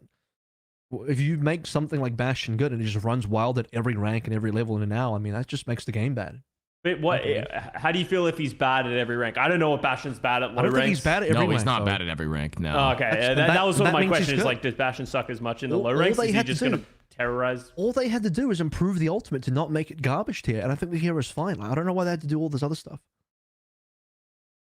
The Bastion's ultimate a little bit. You're a little quicker when you're like zipping around the map with your ultimate. I've seen a lot of like solo queue Bastions at the moment. It is very funny playing. I played a little bit of Bastion myself the other day on Antarctic Peninsula. Just running people down with a turret. Dude, it's so funny. I heard the enemy Bastion pop ult. I instantly pop ult. It's a duel, motherfucker. Who can find each other first? And it's just that it's like a Wild West duel. It really is. It's like who can find the other Bastion to quickly click on him. But newsflash, I fucking lost. Because he activated it first. He was looking at an Ana, following the Ana. He was about to click. He turned 180 and he saw me in a corner. And I was like, fuck. It's I think Bastion is very fun in that essence. And I think in solo queue, KarQ, you're probably nail on the head there. Like at lower ranks, he probably is just a noob killer. And I think we've always been saying that for Overwatch 2, where, well, he just goes in turret mode now and he just kind of rolls around. He's just going to beam people with the unstoppable damage. Like, it's the 50 armor health repair. Like, you the know, repair is also crazy. Like 300 health where target focus isn't the greatest, like below, like, you know, certain metal ranks and below. Now you have to compound that with, you know, 300 base health or with some armor, and then he also repairs 50 on top, effectively 350 if he gets a few more resources. Like, I mean, he's a second tank for a lot of these players. So yeah, I mean, I'm curious if his play rate, because that's what I kind of equate all balance changes to, especially weird ones like Bastion, is his play rate sucks. And this the same with Lifeweaver, right? The play rate sucks, and it shouldn't be for a new hero. So we're just going to buff his numbers, and we'll see how he does in all these different ranks. And yeah, you know, maybe Bastion goes even crazier now at every single rank. I mean, I know I've seen him in my games. I'm sure a lot of people have seen him in theirs just after this buff. I mean, we'll quickly go down the list here as well. Cassidy with the base health increase. He's back at 225. Let's go. Bro, like every other patch, bro. Every other patch, they can't decide what they want to leave the health at. Like, it's crazy to me that this is still like a talking point. Didn't they also, the Peacekeeper change, isn't that a reversion to what he once was? Yeah. That, you know, where he was a little bit ago. So yeah, as you said, it doesn't, I feel like they're literally just like, has Cassidy been good lately? No? Okay, send him back to 25, give him a little bit of range. Okay, he's back for a little bit, and then they're like, it's not very fun, so they take him. Like, did Soldier get nerfed in this at all? Because I think... Yeah. He did. His missiles. His missiles got nerfed, but his left click damage was really... Because I didn't get to play as much in Season 5 as I would have liked, but Soldier was fucking stupid. Like, the amount of damage that he could pump out with the left click damage buff. Like, if his left click didn't get nerfed as well, I wouldn't be surprised to see Soldier staying quite strong in the meta, especially with like Sombra falling off, because Sombra got nerfed, right? If you scroll down a little bit, she did.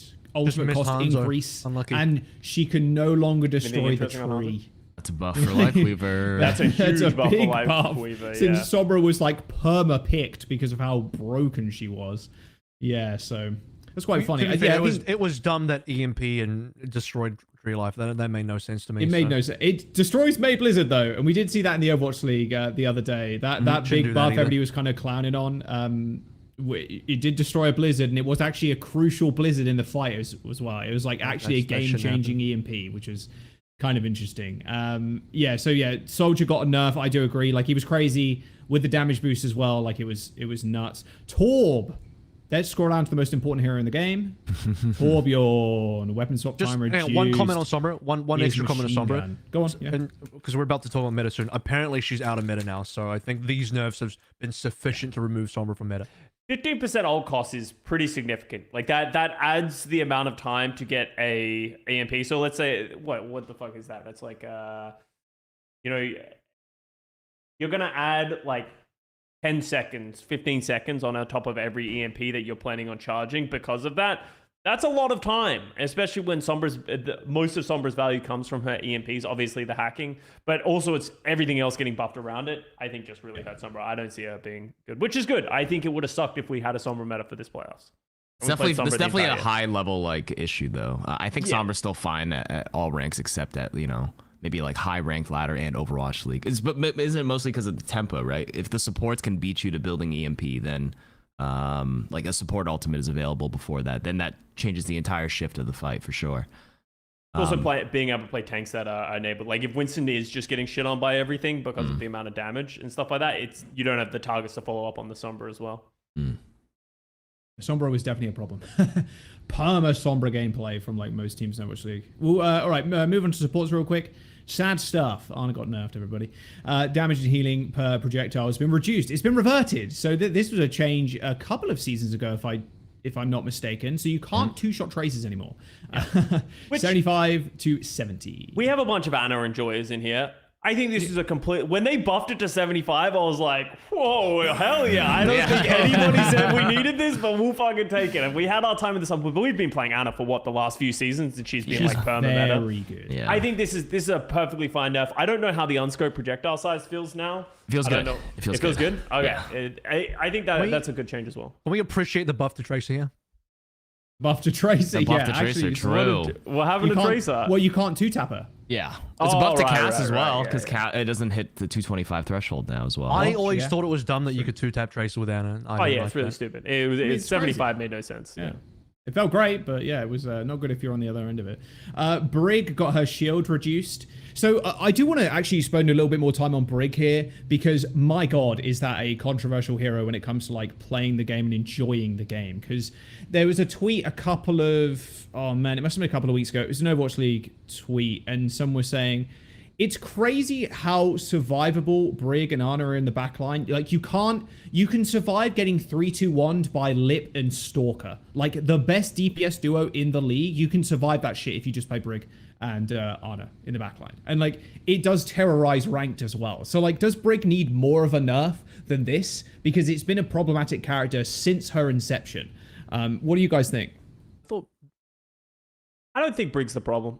I think Ana was the problem. I think Brig is great at counter diving, and I think as soon as we slow the game down, like let's say we do go to an Orisa, like an Orisa, more range, more like hit scan damage, I think Brig just falls out. Like Brig is great against dive and like dealing with the Sombras, your Tracers, your Winstons, any way you need a whip shot. But outside of that, like she doesn't have that much value. So as long as she stays in line and she has her niche, I'm fine with her.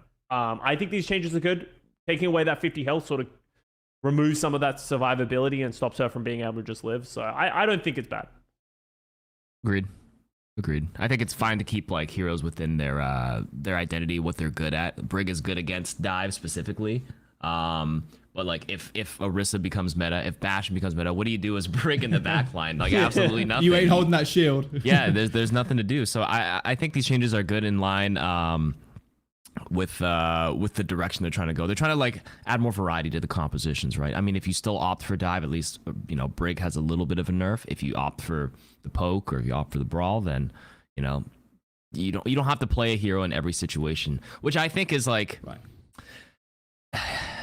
That's why I had a hot take before where like I feel like if there was any hero, like just a random question, if you could remove one hero from the game just to see what it would be like a hero ban for a week, I was gonna say Tracer just to see, because like Tracer's the one size fits all. Tracer's fun though. Tracer's yeah, so fun. well, like taking the fun factor away, like we just get goats again. That was when Tracer was just gone from the game. Yeah. I think if I had to remove one hero, yeah. It would probably be like. I think it would probably be Symmetra. I think Symmetra doesn't fit within the ideology of the game.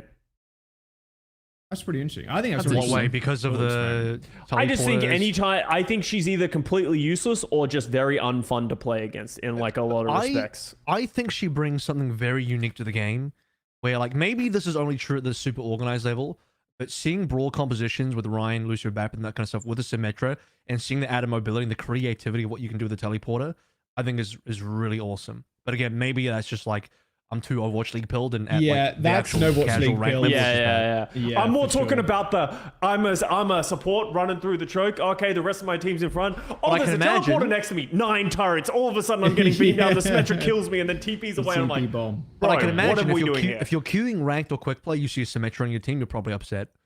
Yeah. You're probably like, oh, we're They- losing. Oh, they're whether either you're going with to them or feed against or them, they're going right? to pop off. Like, that's one or the other, really. I think Symmetra is actually a really good shout. Tracer, definitely the most hot take of all time. But it would be interesting. I see where you're because coming Tracer, from. Yeah. no, definitely. Because Tracer is one of the, especially in the right hands, and Jake has said this before too, she is the best character in the game. Like, straight up. Because her skill ceiling is just so ungodly high because of her mobility, her ability to recall, her very fast charge on the pulse, and like how much damage a pulse can do. And like, thinking back to like old school when it could one-shot a tank, though, that was absurd. But like that, removing that character from the game, that would be fucking crazy.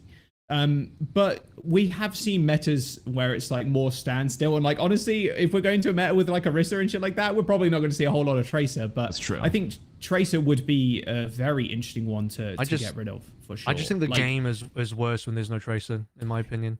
yeah, anything with like no mobility, I would say every is meta worse. that has not been friendly to Tracer, I've disliked that meta personally. So I To think watch or to play? it's probably better to play because you don't have to worry about flank. I think on a casual level, people probably enjoy not worrying about flanks. Like, oh, I'm not gonna get dived. All I have to do is like turn my brain off and heal my tank and look in the front of me. We're just playing front to back Overwatch, right? Like that's real easy Overwatch.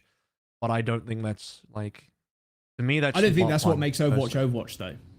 I think I agree. what makes Overwatch is just like fucking crazy shit happening all the fucking time. There's a fight over there, there's a fight over there. Just everything just like deathmatchy, right? Just like deathmatchy. Oh, there's an objective as well though, you know, like that, which by the way, we'll talk about it later, but that's what Flashpoint feels like right now. My God, it's so deathmatchy. Jesus Christ. Yeah. All right, we'll quickly. Oh, here you go. It's Magic Mate Ball. I knew it was someone in like the space. Yeah. Again, for the audio listeners, I'll just read this tweet out for you. The disparity between team play and comp is a huge problem in Overwatch. This is the only support comp that gives you a chance of surviving a Lip and Stalker 3-2-1ing both of you, whereas in ranked, it's an unkillable demon that takes Powerball luck. Target focusing to chip the armor off. And yeah, so it wasn't like a Brig comment per se, but it was more of a Brig and Ana kind of issue, which we did kind of talk about. But yeah, it's kind of an interesting. Well, I think the mistake here that they did is trying to kill the Ana. You got to kill the Brig in this situation, gotta and kill then the you got to Brig, like yeah. zone away the Ana. But it's like I agree. Like Ana Brig is just their ability to defend themselves is crazy. I mean, yeah. nade and then you get packed. Immortal. Yeah. Like the healing output from the nade and the increase And the healing with passive and the pack, Inspire it's just like- ticking the whole time. and Inspire too, Yeah. right? Yeah, I mean, you're getting primaled and it doesn't matter because you hit one, it's like Inspire lasts for like however many seconds, but normally it's enough time. But yeah, You know what? it's interesting backline conversation. You know what hero?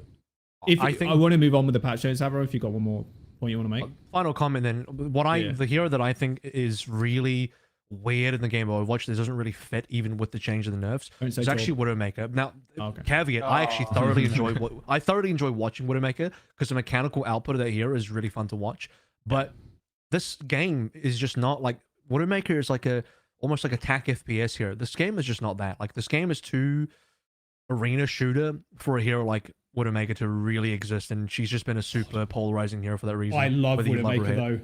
God Jax- damn. Jax I love Widowmaker, hate, really. I love hate Widowmaker. Like I like the mechanical output, but I dislike like what she turns the game into. The game of Overwatch is different when Widowmaker exists. Yeah, I think And I don't again, think that's good. it's another character that is very divisive. Like Jesus Christ, the amount of times Chipser has said, "I hate Widowmaker, delete it from the game," like is just astronomical, right? And I mean, KarQ, you'll obviously experience this too. When you get into a high level game and you have like Lip on the enemy team playing Widowmaker, or like Seeker playing Widowmaker, it's just like you can't play the game. Like it is impossible because they have such good aim, and this isn't really a problem. Well, it is a problem for lower ranks because it's like the disparity is like a Masters player in a Masters lobby that's really good at Widowmaker is going to be able to take the Masters players out, right? So like at all ranks, Widowmaker is a problem where like aim is good, and it is an issue where one character can just completely shut down the enemy team because they can just go whoop-boom, like quickly peek around a corner and just one tap. And it has sort of been solved with the range nerf, but Widowmaker, I would still say, is a bit of an issue where you can just like one tap people. I don't know if anybody else doesn't. This is going back to the whole one-shot debate. Like, does it belong in a game like this? I don't have a definitive answer. I think any situation where it feels like you have no counterplay in a game like Overwatch, that's where it feels really bad. Like if a Widowmaker is hitting all their shots and their positioning is somewhat good, you literally can't do anything, especially as a support player. Like you need great team coordination to be able to shut down this Widowmaker. And it's like, well, this Widowmaker only needs themselves to be able to win the game. So it just feels real bad. I agree, but I don't know. I like Widowmaker in the game as much, but I agree with the problem of the one shots. Like every game kind of has a sniper thing. I think it's kind of, I don't know. It goes like I don't have the problem with necessary Ash. evil. Ash is a sniper, but like it's not the same issue, right? It's not an insta kill, and that's probably the bigger point. Yeah. It's I like the point you made there, Scott. Like it's a 2-for-1, right? Yeah. It's like in a card game, a 2-for-1 is good for you if you've only played the one. Like she only needs herself, whereas you need like maybe a Winston and a Tracer going after, or like a counter Widow. There's very rare instances in the game where like you need to pick the same hero on the other team to get like as equal value or like to shut down the other character. Normally it's about counter picking. Okay, back to the patch notes. KarQ. So this is kind of an interesting one too with KarQ. So the knockback was removed. I don't know how many people ever used that knockback as to like any effect whatsoever. It felt nice. That was cool. Like it knocked people back away a little bit, but it didn't really feel like it was an integral part of the ability. But the healing has been reduced overall. However, you do get an additional 30 health when you cleanse a negative effect. So they really want you to kind of save Suzu at this point to cleanse a negative effect to get the extra healing rather than using it like an Ana nade or like, you know, a Moira orb. Maybe you just kind of throw it out just to kind of get some value there. And then kunai also got changed. You can't, I didn't realize this until the other day when I slept to Tracer and I had a KarQ with me. She couldn't headshot melee the Tracer. And it's like 110 or something like that. 112. Yeah, 112.5. Yeah. Oh, there you go. Yeah. It's so you can't do that anymore, which is good for the Tracers, I will say. Tracer buff, PogChamp. 2 buffs for Tracer in the support category. Ana and KarQ now. Yeah, exactly. I'm loving it. Tracer keep on winning. But honestly, I like the idea of having kunai doing more damage to the body because it feels like it felt very feast or famine in the past with like the headshot damage. So I think that little bit of extra damage gives her a right change. I don't know if any of these are nerfs to KarQ as much of just like side grades in a lot of ways. Like they're just different. Like this heal an additional 30 when you cleanse a negative effect. I don't think anyone is ever going to feel or notice that. I think they probably could have added this and no one would have told. I played a little KarQ versus the I mean maybe it's because of the influx of Alaris, but like maybe Alari. You definitely I mean you're healing 70 every time you get hit by the ultimate from her now. That is true. Which is one of the more common interactions. And I think the kunai thing, it definitely like increases, is it increasing the floor? It makes like players who are not like headshot heavy or like it's increasing the floor. Makes it feel a bit better. Yeah. And I mean even if you look at the best players, I was looking at these patch notes, I'm like, what are the best KarQ's like headshot rates? And in general it's anywhere between like 15 to like 25%. So like even for most players, even at the highest levels, like people are body shotting 80% of the time, 85% of the time, if there are only like 15 of them are headshots, right? So this might just increase the average damage dealt, but you know, obviously there's another like topic where if you're not converting the kill with the 120, but that's only in like the Tracer specific matchup, you can still 2-shot 200 HP heroes if you hit the back-to-backs. I would actually say these are overall a slight buff actually to KarQ. Okay. The fire rate's actually better too. You know, you're firing 2 kunais a second. Yeah, every half second. Yeah, I guess I didn't even look at the recovery. I'm positive on changes like this because I'm anti like the super binary gameplay of like you either hit the headshot and it's like poggers or you don't and it's a shitty body shot. And I prefer gameplay which is a little bit more moderate where you don't get punished as hard for like not just hitting that 3 times multiplier. Like 3 times multiplier is kind of too insane anyway. It's crazy.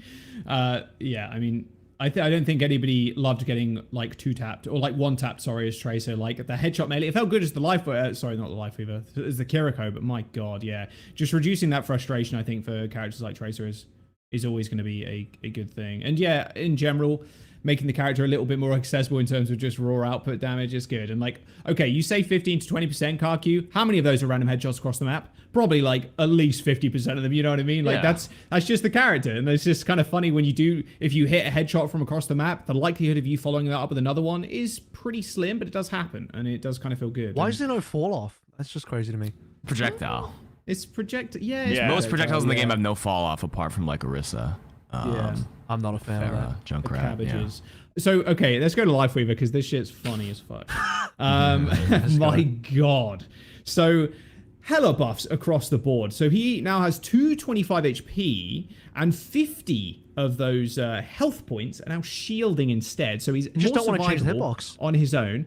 Yeah, they don't want to change the goddamn really hitbox. Difficult. It's probably a little more harder than we think. He heals more on his dash. The mobility lockout duration increased from the life grip, so it feels a little bit better. But like the big thing is this goddamn fucking tree. My god, giving overhealth is insane. Because before it was like, okay, you kind of like chip people down in the tree. You don't really want to fight around it. But like giving this overhealth is just like an unbelievable tempo swing. And like it doesn't feel nearly as bad popping it down when people are losing like a quarter of their health bars. Because now they're getting this overhealth, which the enemy team has to chunk down now. What is everybody's initial thoughts on this? I've played with Lifeweavers a few times and it does feel a little silly. Most people are just popping it on payload and you just win the fight straight up. Like, there's nothing you can do. And the Lifeweavers are very unkillable too. The problem with the tree in general in the past was that it didn't help you that much because it didn't have any like neutral value. You were either healing everyone up where people are low, but like that didn't stop people from being burst. All of a sudden you have up to 100 maximum health. You can't fight into that. Burst. If it ticks once or twice before the combat, like, or before they really start getting a lot of damage, all of a sudden you're fighting into essentially what a rally used to be or what a rally is, but it ticks faster. So I think the problem isn't just these buffs for Lifeweaver because once again, they've buffed everything up the wazoo. It's the fact that they also buffed him in Season 5. They also buffed him in Season 4. So his numbers are just compounding over and over and over again that I think his kit still sucks as a hero, but I think his numbers are just bonkers at this point that I think it doesn't matter how average his kit is because he's going to do too much healing. His damage, they keep reducing his spread. His damage is probably pretty passable at this point. He now has a big team fight ultimate as well, especially it's going to be great for a map like any of the Flashpoint maps. Like, I wouldn't be surprised to see him be played like a lot. Question. Do you guys think Tree of Life is stronger or Rally is stronger? And this leads to a point. God. Which the team? For the team? Just overall, I don't know. It's hard for me to. I mean, obviously, Brig gets the stun now, which is like a big thing. But the rally can move. Like the rally can move, I think, is a huge thing. But I think it's close. I think Tree of Life is better. I think it is. Here and think Tree of Life is better. Okay, go ahead. That's a good answer because the point is that especially with the Brig nerf on the rally, it costs 6% more. Rally now costs 2,700 points. Okay. Tree of Life is 2,000.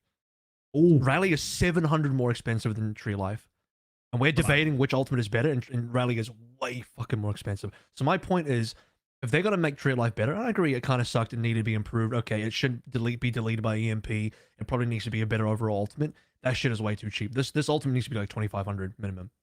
Well, it also depends on the time to build, right? Brig can naturally build her rally a bit quicker simply because of Inspire constantly going. She can actually like do a sizable amount of damage if like you can swing on a few targets nonstop. Like the number is a little deceptive on the charge rate, kind of like how Lucio's the super expensive one, but sometimes you can build it really quickly just depending on how, like, what composition you're playing, what the composition the enemy is playing more than anything. But I haven't played enough Lifeweaver to see like, or Brig side by side to see like which one does build faster on average against like X comp. But I think Tree of Life is better than Rally simply because it gives agency to the other players to like walk back in the tree if they need it. With Rally, you have to kind of, if Brig is off doing the side over here, like, does the other player want to follow the Brig? Maybe not necessarily, depending on where that Brig is going to get that Rally buff or whatever with the overhealth. But the Tree of Life is always there. And also, you can't break it. Like, I think there's like it's something to very, be said very about hard, like if the enemy team sees like the breakpoint suddenly change with 300 HP instead of 200 because you get 100 over health. Like one option is to, you know, Sombra previously could delete it, but now it's like 1400 health and you can't headshot it. Like Bob, 1000 health is already a lot, and even you can dink Bob right with headshots, and like it still takes a little bit to go down. And you can Discord him. And it still takes a lot to break down. But this Tree of Life is 14. I have not seen anybody break the Tree of Life ever. It's just not worth the amount of output like it requires, the amount of damage. So like, you can kill Brig during the rally too. I mean, it is possible. And you can kill Brig. That's right. You can just nade the Brig if she drops shield, or like nade behind the shield if you get a good angle. Like, yeah, it's. You have to save a cooldown for the tree. The only time I've seen tree destroyed in solo queue right now is with Bastion. He pops the fucking wheels mode, and then you boom, just lasers the tree as fast as he can. And like, there's other bits of fire like going into the tree as well, and the tree will break. But like, that's a big cooldown for a fight to like use to get just one ultimate out of the way. Like, if the Bastion can do that, and they can focus it for that long, then it was a bad tree. Because that means that you weren't following up on the tree. You're not losing you're not winning the fight if you use tree. I finally figured out what Bastion ultimate is good for killing tree. That's it. Finally, dude. I was trying to figure out like what is this artillery good for? Like literally nothing in the game. Holy shit. It can kill tree. Boom, done. Let's go, baby. Bastion's back. Something they could do with the tree is like just allow you to crit it. That little like glowing yellow That's what orb I in the said. center. Yeah, I said that ages ago. Just like just the soul of the tree. Yeah, why not? Yeah.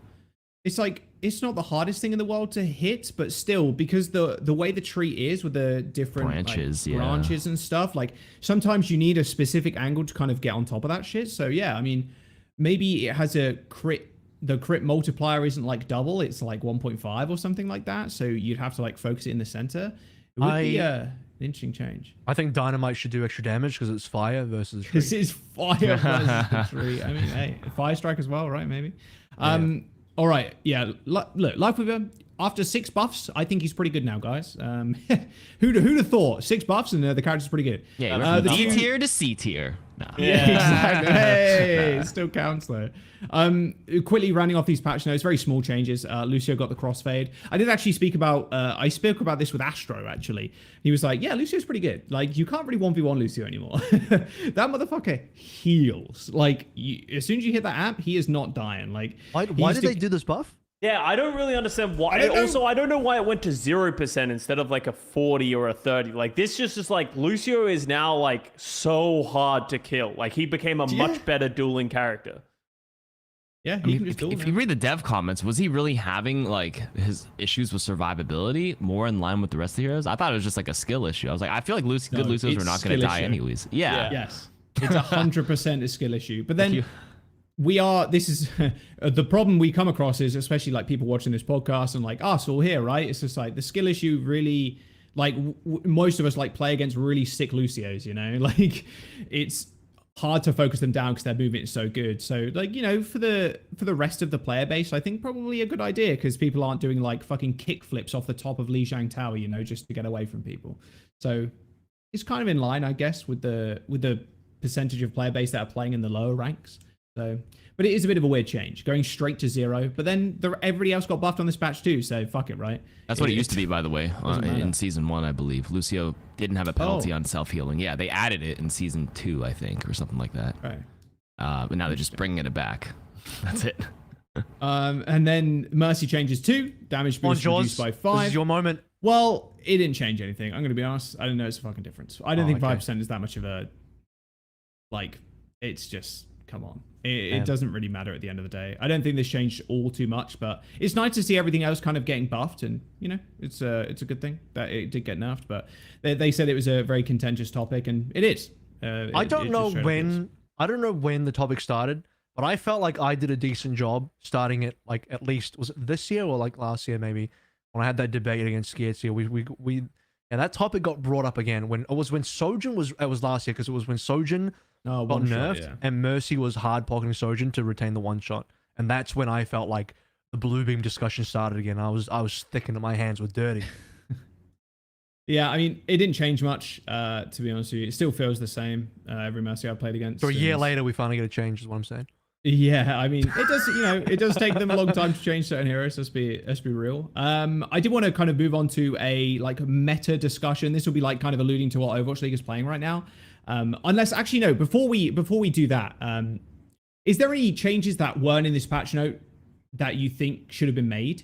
I'll give the floor to everybody here. Is there a hero that should have been buffed, should have been nerfed? Like, is there anything off the top of your head that you were disappointed they didn't touch? Anybody can go first. They didn't give Doom a slow back. They didn't give it. Doofus main's pissed. There's a million different things that like people would want. I'm still anxiously anticipating a Roadhog rework. Did we talk about Discord Orb? That got like a that was last patch. Buff. That was last patch. That was last. That was like the patch? mid-season patch where they reduced the Discord Orb. They used the range, yeah. Yeah, and it was like it doesn't change that much. Didn't they change the math? Like it does more damage to armor now or something? Or was that last patch? Well, I think that was this patch. armor. Yeah. Armor got changed this patch. Yeah. So Discord got a stealth buff based on that. Is what I'm saying. Okay. Anyway. But like I don't know. A tough question. Zenyatta's always going to be hard to. Discord Orb is always going to be hard to balance because it's like it's kind of the identity of Zenyatta of like what makes Zenyatta good as a hero, but it like hard fucks tanks. So it's like fucks people. Yeah. It's kind of hard to really like work that out. Yeah. Yeah, it's I know it's a tough question. We'll just move on to the meta. If you think of anything, just shout out. But so with the Overwatch League and the meta rumors, solo queue just seems all up in the air right now. Alari is not in solo queue at the moment, so you cannot play her in ranked. You can only play her in quick play, or you can play her in arcade, which kind of sucks. I just want Alari already in queue so I can just actually play the goddamn hero without it being. I'm trying to play the flashpoint thing, and there's like 3 tanks on the other team. I'm like, I want to shoot DPS players and just outduel them. Like it feels good. But right now, what we're seeing on the fucking timeline is just the craziest bonkers crackhead shit like.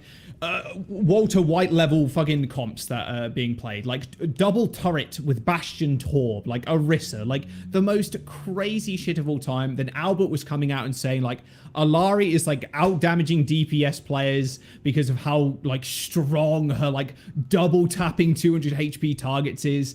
I did want to like a bit of a think tank moment. Like, what do you really think the meta is going to be? For, like Overwatch League or just like ranked in general? Like, are we actually going to see a Bash and Torb meta? Like, is that going to be a thing? Something with Orisa and Alari together. I think that's been the main talking point so far. The other details have been a bit foggy. Bastion's been in and out of the meta. Apparently, BAP's kind of there too. But Orisa and Alari, I think, are the current pillars of the meta based on what's being said. Yeah, like Yiska ended up coming out with an article. I don't know if that was today. Like 3 hours ago, and it kind of didn't really give a great like baseline of anything. Is like very broad. It seems like a lot of tanks are being chosen, a lot of different ideas are going, so it feels like it's all very up in the air. I think probably, we just went over the patch notes, a lot of different things got buffs, so I think everyone's kind of throwing everything at the wall to see what sticks. I wouldn't be surprised if it isn't even solved by next weekend when Overwatch League comes back. Like that wouldn't surprise me at all. Teams are playing different things, playing to their strengths, but this is a nice thing about going back to regular season games is it should standardize by the time so that we actually get to the playoffs. But as you said, Avril, Orisa and Alari seem to be the consistent factors that seem to be getting harped on a lot. People have been throwing like random as fuck rumors out all the time on Twitter and Reddit and all that kind of stuff. And it's hard to really have any basis of any of those things. We're in the experimental phase, right? People are just kind of like throwing shit at the wall and see what's sticking. What does that article say? Orisa, Sigma, Doom, and Diva. I understand the Orisa after the buffs, Diva as well to like play around the Alari. Doomfist probably after the buffs and like I guess the less frequency of Sombras with his higher uptime as the dive less choice. Frequency of Ana as well. Yeah, less frequency of Ana. Even Bastion being good would be an answer to Winston. So they're like, you know what? Let's just play Doom. He can at least block or like punch out without having to. He has another mobility to get out. If Winston commits, it's like, I guess like a well-timed bat. I mean, I think at the highest level, Winston's would not jump in when Bastion still's got his thing. You have to bait it out, blah, blah, blah, blah. But maybe it's just like too many factors to play around. And then Sigma is always going to be Sigma on certain maps, I think. So, yeah. And Alari's plays are stupid, and they're just going to shoot the Doomfist and Power Punch. Let's be honest. It's like damage goes brr in a lot of ways. But yeah, I think it's too early to tell right now. But I think the idea of like this like Alari Orisa, like unkillable comp could become something. And like then you like play like a hit scan with it and you just have so much damage that like you can almost see a life weaver with that as well. And then it's just like, we are just such a tanky comp that does a shit ton of damage. Like, how do you kill us? Well, it said BAP in there. You're supposed to talk about Illari BAP. And so it sounds like a very unkillable poke comp. So if you think about Orisa, Illari, BAP together with another poke DPS, I mean, so much damage coming. You're just long ranging. You can't dive into that. You have to go. You got to go through a lamp. There's an ant matrix there as well. BAP just keeps everyone alive. Illari long range poke. It sounds almost a little insufferable in terms. It doesn't sound like a good meta to me. Like I've personally not enjoyed poke metas. I'll have the little bit of, if we just play poke and circuit and leave it for one map, fine. But if it's running the entire meta, I'm not happy with it. What do especially with zombie comps, it's a bit of a frustrating time, I think, especially in like Q and also like Overwatch League, because zombie comps are just not fun to watch. Like they're too grueling, they're too slugfesty, and it's just like, okay, well, with BAP, you're relying on the Illari through window to maybe pick off somebody. I mean, how much damage is that actually with a headshot with Illari through window? 225. Holy mother of God. So yeah, maybe you're just like lining up for a fucking window and then Illari to go boom, just one shot the back line or one shot one of the DPS. Like zombie comps are just not good. And it kind of harps on what you were talking about before, AVRL, with certain heroes just being bad or like at least bad at the higher level. Is Orisa one of those heroes? Potentially, because she really does enable that style of composition with the zombie because she just does not die. Imagine a zombie comp, but it's not like the brawling zombie comp with Lucian Romero. This is long-range zombie comp, where it's two battleships broadsiding each other, and neither ship sinks. It's just two teams, long-range, shooting each other, and that's all we're watching. Right. Imagine that. I don't want it, gonna be honest. Okay, yo, Brigskin needs more muscles back. I agree. Next update. Yo, okay, most important fix just came in. Come on, yeah, they nerfed her muscles, but they're coming back. Some shading makes the biggest difference. Yeah, actually, you know what's been really cool? Actually, obviously we saw it at the Creator Summit, but like the Illari, the lighting changes for Illari is really cool. I don't know if anybody else has noticed it in game yet, or if any of the listeners or viewers are watching it right now have noticed it. But when she's in the shade or like in shadow, she lights up, and when she's not, she isn't lit up. It's a really small detail, but like look at her like headgear, it like lights up when she's in the shade, which is pretty cool. I don't really have anything to do with anything we're talking about right now, but I thought I'd mention that real quick. But yeah, so I don't think we're really going to see much solidification of a meta going forward, at least after this week. I mean, maybe by next week's episode of Plat Chat, we've been able to sit on some scrims and whatnot. I'm going to sit in someone on Friday, so cannot wait to see what's been going on. Because also, just another quick Overwatch League thing, and the next week's episode will be more Overwatch League heavy. It's just that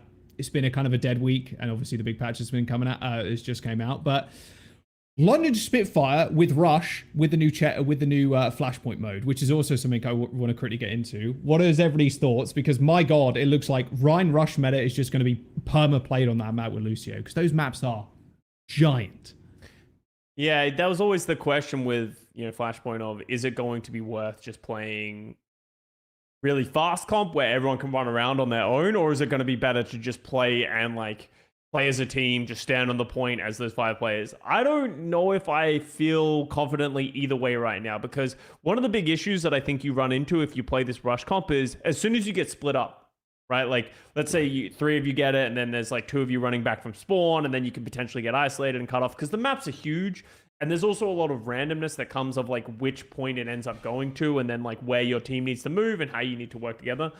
I think you'll see a lot of different teams try a lot of different things. And right now I can't confidently say either way. But I agree, Ryan Rush is going to be a staple, or at least people are going to try to use it as a staple off the bat. Like, is there a world in which you don't run a Baptiste and you run an Illari? I don't know if you have enough healing. Lucio. I don't know if you have enough healing if you do that. But I think you'd still want the Lucio. I think you might still just play Bap. I think the lamp is too important. Yeah. Well, yeah, just like everything in general. So the Ryan just dies otherwise. I wouldn't mind if this game mode catered more towards that type of composition, because I'm personally a fan of different maps and different game modes catering to different styles, because I think that's what brings a lot of good diversity to the game, where like you have to be good at various styles because the map pool dictates that you must be, which is why I know that Circle Royale is a very polarizing map, but the reason why I'm maybe not to play it, but to watch it as a fan, I think it's a good map for the map pool because it forces compositions, and it forces a variety in what the teams have to do. So yeah, I'm all for that. Like, I wouldn't even have a problem with like a Orisa Lari poke composition if it was only good on certain maps and certain game modes. That would be fine. I just don't want one thing running the entire meta. So I'm hoping Flashpoint brings a little bit something different in terms of what is good on that type of game mode. Yeah, what are your thoughts on the game mode so far, Flashpoint, KarQ? Obviously, you can only really, like, the arcade mode is the best way to play it right now, but it's like not fucking Rollock. I've been forcing it in customs. I've been I've been forcing it with viewers to at least like fill the lobbies and then try it out. I mean, I think there's a giant learning curve even after like 50 games. I know what each point kind of like looks like, but I'm still kind of like in the in-between fights. I think there's like a lot to be learned there, whether you do want to like catch teams rotating, or do you want to take a fight, or do you want to just establish like a early position on the next point if you're in that position to do so.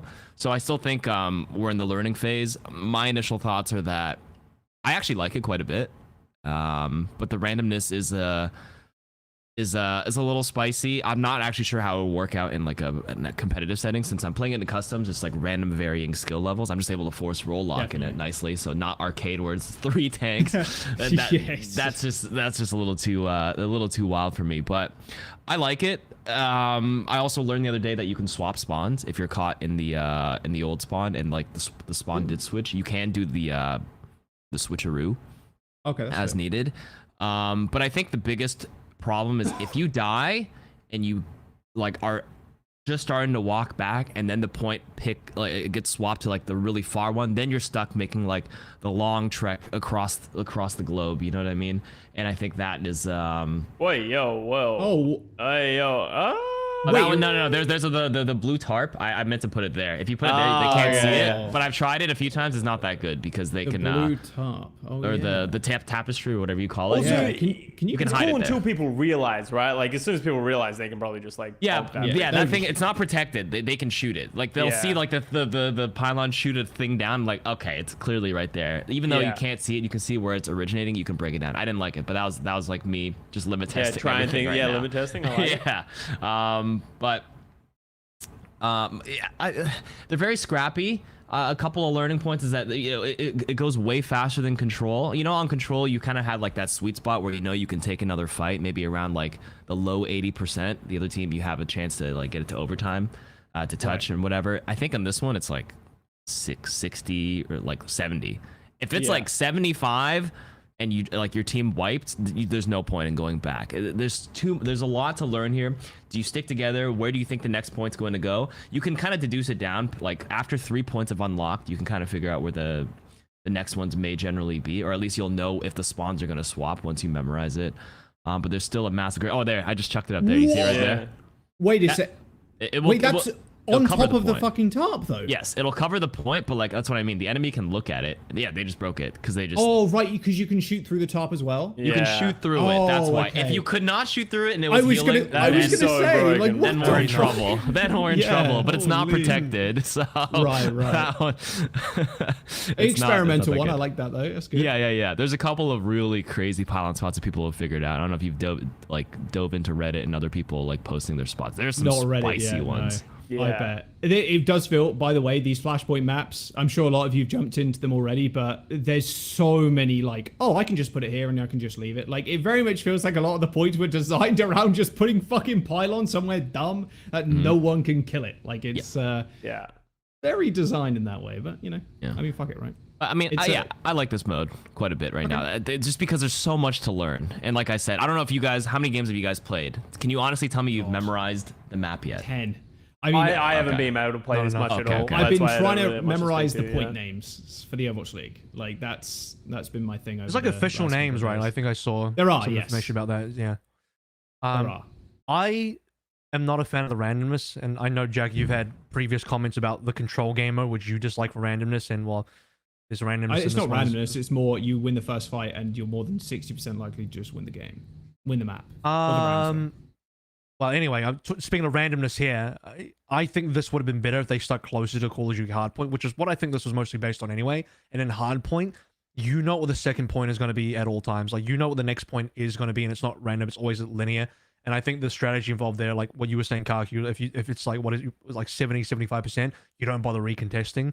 In Call of Duty Hardpoint, you just go to the next point, and you know exactly where that is. You don't have to do any guessing. And that's kind of, in my opinion, the balance of like, well, you can't contest for the rest of the point, but the balance is then, well, you get to contest early for the next point and have better positioning. I think that's good for the game. But in a game mode like this, you could just get hella unlucky if it's really early on, because the way the points work is the next point can't be directly close to your current point. It has to be like a little bit further away, right? So you can deduce it later on. But after the first point, the second point, there's a number of different locations it could be, and that is quite a bit of guesswork, and I'm not a fan of that. It does feel weird. I think a lot of it is, like you were saying before, like, it's a learning curve. At the end of the day, these maps are fucking massive. We always knew that they were going to be big, and there's going to be lots of different sections of the map that you've probably never seen before, and lots of different rooms. Perfect map for Sombra, by the way. Like, the amount of like random health packs. Like, oh right, wow, you can just hack that health pack, put your translocator down, and you can chill. Like, it's quite crazy. Any kind of sneaky character is very, very good on these maps, I found. But it's too early for me to deduce, I think, personally, if I like the game mode, just because of how big it is. And it's not organized, like I said, maybe when it comes to ranked. And I think you've been doing it better than anybody else, KarQ, just forcing everybody to go roll lock and just running from there. But yeah, it's rough, man. I think the Overwatch League is going to be a good test if this game mode is going to be decent or not, at least at the high level. I'm just happy it's not like Control, and maybe I was wrong in saying this is just a better Control mode, because after playing it and how much running around you have to do, there's a lot of downtime as well. People are saying it's a bit of a running simulator. That's probably the one massive down point. I didn't think it would be that bad, but I will say it does feel that way. It's a beautiful map to run around on. Both the maps that they added are crazy. The amount of detail, the size of it, the scope of it, just the maps are sick. So you got to give credit where credit is due. That is true. All right. One final topic. KarQ, I don't know if you're aware of what we do at the end of Plat Chat, but we have Bren's Player of the Week. It doesn't have to be a player. We've given it to NASA before, the scientific community. If you've got anything that you think has been sick over the last like couple of weeks or whatever, that's been cool. Is the grocer giving you a discount? And they should be Bren's Player of the Week. It can literally be anything or anybody. And has anybody else as well got any idea that they want to do today? I'm not familiar with this, so it can just be like anybody. It could be It could be anything. Who's been the player of the week? Player of the week. Just could be the coolest thing of the week that you want to give a coolest shout thing out of the to. week. Oh, coolest thing. I have some toxic ones. I don't know if I should say them. I might not. All right. Well, no. I want to hear I have a good one that I think we'll all agree with at the very end. So you guys go off with your toxic ones, and then I probably shouldn't say them. It's not good. You've already planted the seed. You have to follow through now. No, it's actually not good, so I'm not going to do it. It's actually very relevant, but it's not good. Oh my Chat, if you know, you know. You don't need me to say it. If you know, you know. I'm just going to look for some other ones instead. Random people giving positive reviews on Overwatch. I got a nice one that's not toxic. My Bren's Play of the Week is the Gentle Monster collab. I don't even know what that is, but we have Overwatch has a Gentle Monster collab, and I don't know what that is, but we have a collab. I have the glasses. I have them too. Mine did you get it? I didn't get mine. I need to get mine. Look at you guys flexing your free shit, huh? Yeah. That's what this is about. Exactly. I got mine, man. Okay. If you go to Gentle Monsters, like a lot of people don't know it, but it's like a Korea luxury brand. It's a little bizarre because they didn't really say anything. It's just like a picture, and we're like, "What is this? Anime? I don't know." But they have a big Instagram presence. I think if you check that out, it's like 1.1 million. They have like Margot Robbie like wearing it, like Blackpink wearing it. It's like show me the glasses. If you guys actually have them, show them. We'll see it. Yeah, it's in pieces right now. It broke in my carry-on. In my box. Really? Oh no way! Did it? No. Yeah, like That's as KarQ said, like tragic, I think it's weird. It says it's gentle. It's very gentle. It's in the name. Yeah, like I think people are. Oh no. Well, I think you can stick it back together. So it's supposed to be glasses like this. Yeah. Right, and then there's supposed to be like the diva headpieces. These can probably reattach. It just looks like a bit of glue. Yeah, a little bit of glue, and it's supposed to have the little diva, like this little diva. Yeah. I'll be real. If you want to wear them outside, it's probably better that it broke. Well, yeah. They got the Just Diva walk around the thing. grocery store with my giant. Oh, there you Oh, go. there you go. Yeah, Well, there yours you are go. blue? version. You got Yeah, the yeah, blue? there was a blue and a purple. Take it out of the thing. Open Blue it and a up. pink. could choose? No, I'm not opening it up, man. I'm too precious. Oh, no, I think there's like paper on it or like Your stream not reveal. paper. Yeah. Oh, come on. I'm not going to do a There you stream go. reveal. Like, I think it's a really cool collaboration. I think a lot of people just not don't putting get that it, at least in the Western audience, because it's not really Yeah, designed for wear them. it. I can't, man. I got a headset on. Yo. Oh, there you go. Based. There Whoa, you go. look at Oh, that. yeah, The we'll Diva piece it thing. together. Just fits Looking Thanks. good. Oh my god, look at that. Stick them on here. Nah, I Shout can't put out these Gentle on. Monster, There we go. man. This is why I don't wear luxury brands. These look kind of silly on me. I'm not gonna lie. That is such a tragic story, actually. Can't believe they've broken your carry-on. You should sue the company, whoever broke it. Oh, this is the new Wicked email. Oh, there you go. Look. Oh, it's Diva Pog. Eva Pog. He looks way cooler wearing it than me. Yeah. No, I think you pull it off way better. Honestly, you were great. Jaws, you're next. Put it on. Yeah. Oh, fuck's sake. Hang on.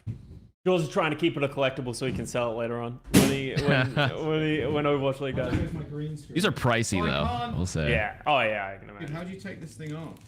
Dude, this It's just a accent cup- is it's just a running- cover. Are they selling them at all, or like? Yeah. They definitely Okay. are. They are not like $20. I think you add a couple of digits So, after. hang on, Maybe is one the digit. lens? I ca- Is the lens like colored or something? Are these sunglasses or are these just like? No, they're just like a lens. you You go. go to like a 3D movie, just like one of those plastic, see it, I can't or like the fucking- little protection lenses that There you you would go. wear when you're Yeah. like welding or something. They're like a collectible. Don't Yeah. Avril, they're Yeah. not they're not something you're supposed to wear. It's something that is a collectible that you can like you have, that's a fun thing and that kind of stuff. But it's not something they're expecting you to go walking around outside in. I'm just trying to figure Yeah. out how much I missed out on a scale of Oh. 1 to 10. Oh, don't say that, man. I didn't get Okay, mine, so- and I went to the summit and I didn't get mine. So Yeah, you know, you didn't didn't get get me at all? That's why. Well, you didn't get one? Why didn't well, you get one? I had to leave. You just but, left. Well, no, I didn't just leave. I was there till the end, and then was they were bored. like, I He was just- like, he can was I have my like, glasses I'm when they done. leave? And they're like, oh, they're not available just yet. You have to wait around like, for like "This another game 30 fucking minutes. I'm like, sucks, bro," fuck and this then shit. fuck I'm out. off. I'm dodging traffic. You know? All right, Scott. What's your player of the week? I think player of the Well, week. right, I think we should follow on with what a lot of content creators have been doing in the scene over the last couple of days with the hashtag Overwatch Dev Appreciation 2023. I think they've done a good job. I think season 6 is pretty cool. I think this stuff is pretty sick.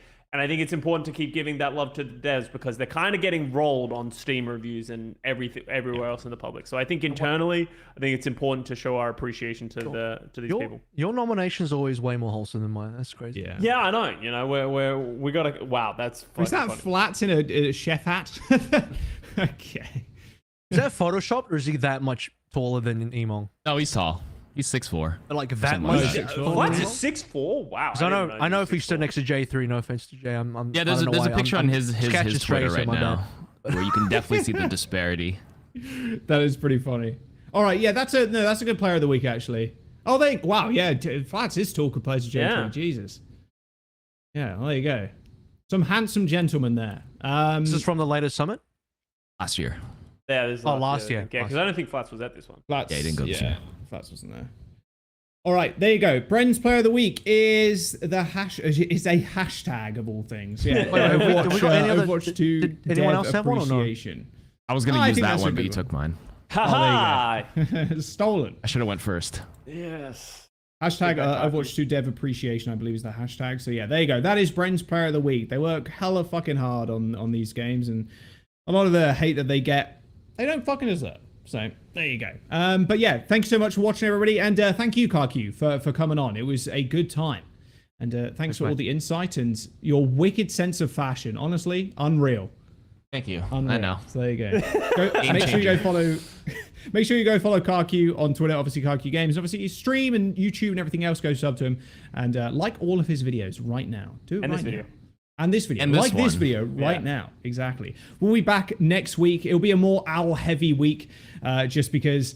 Well, we'll know a little bit more. There'll be more leaks to talk about and more meta-analysis. I'm assuming, especially with Alari coming in comp rather soon. So yeah, thanks so much for watching, and yeah, peace out, everybody. Goodbye. Bye. Goodbye. Bye.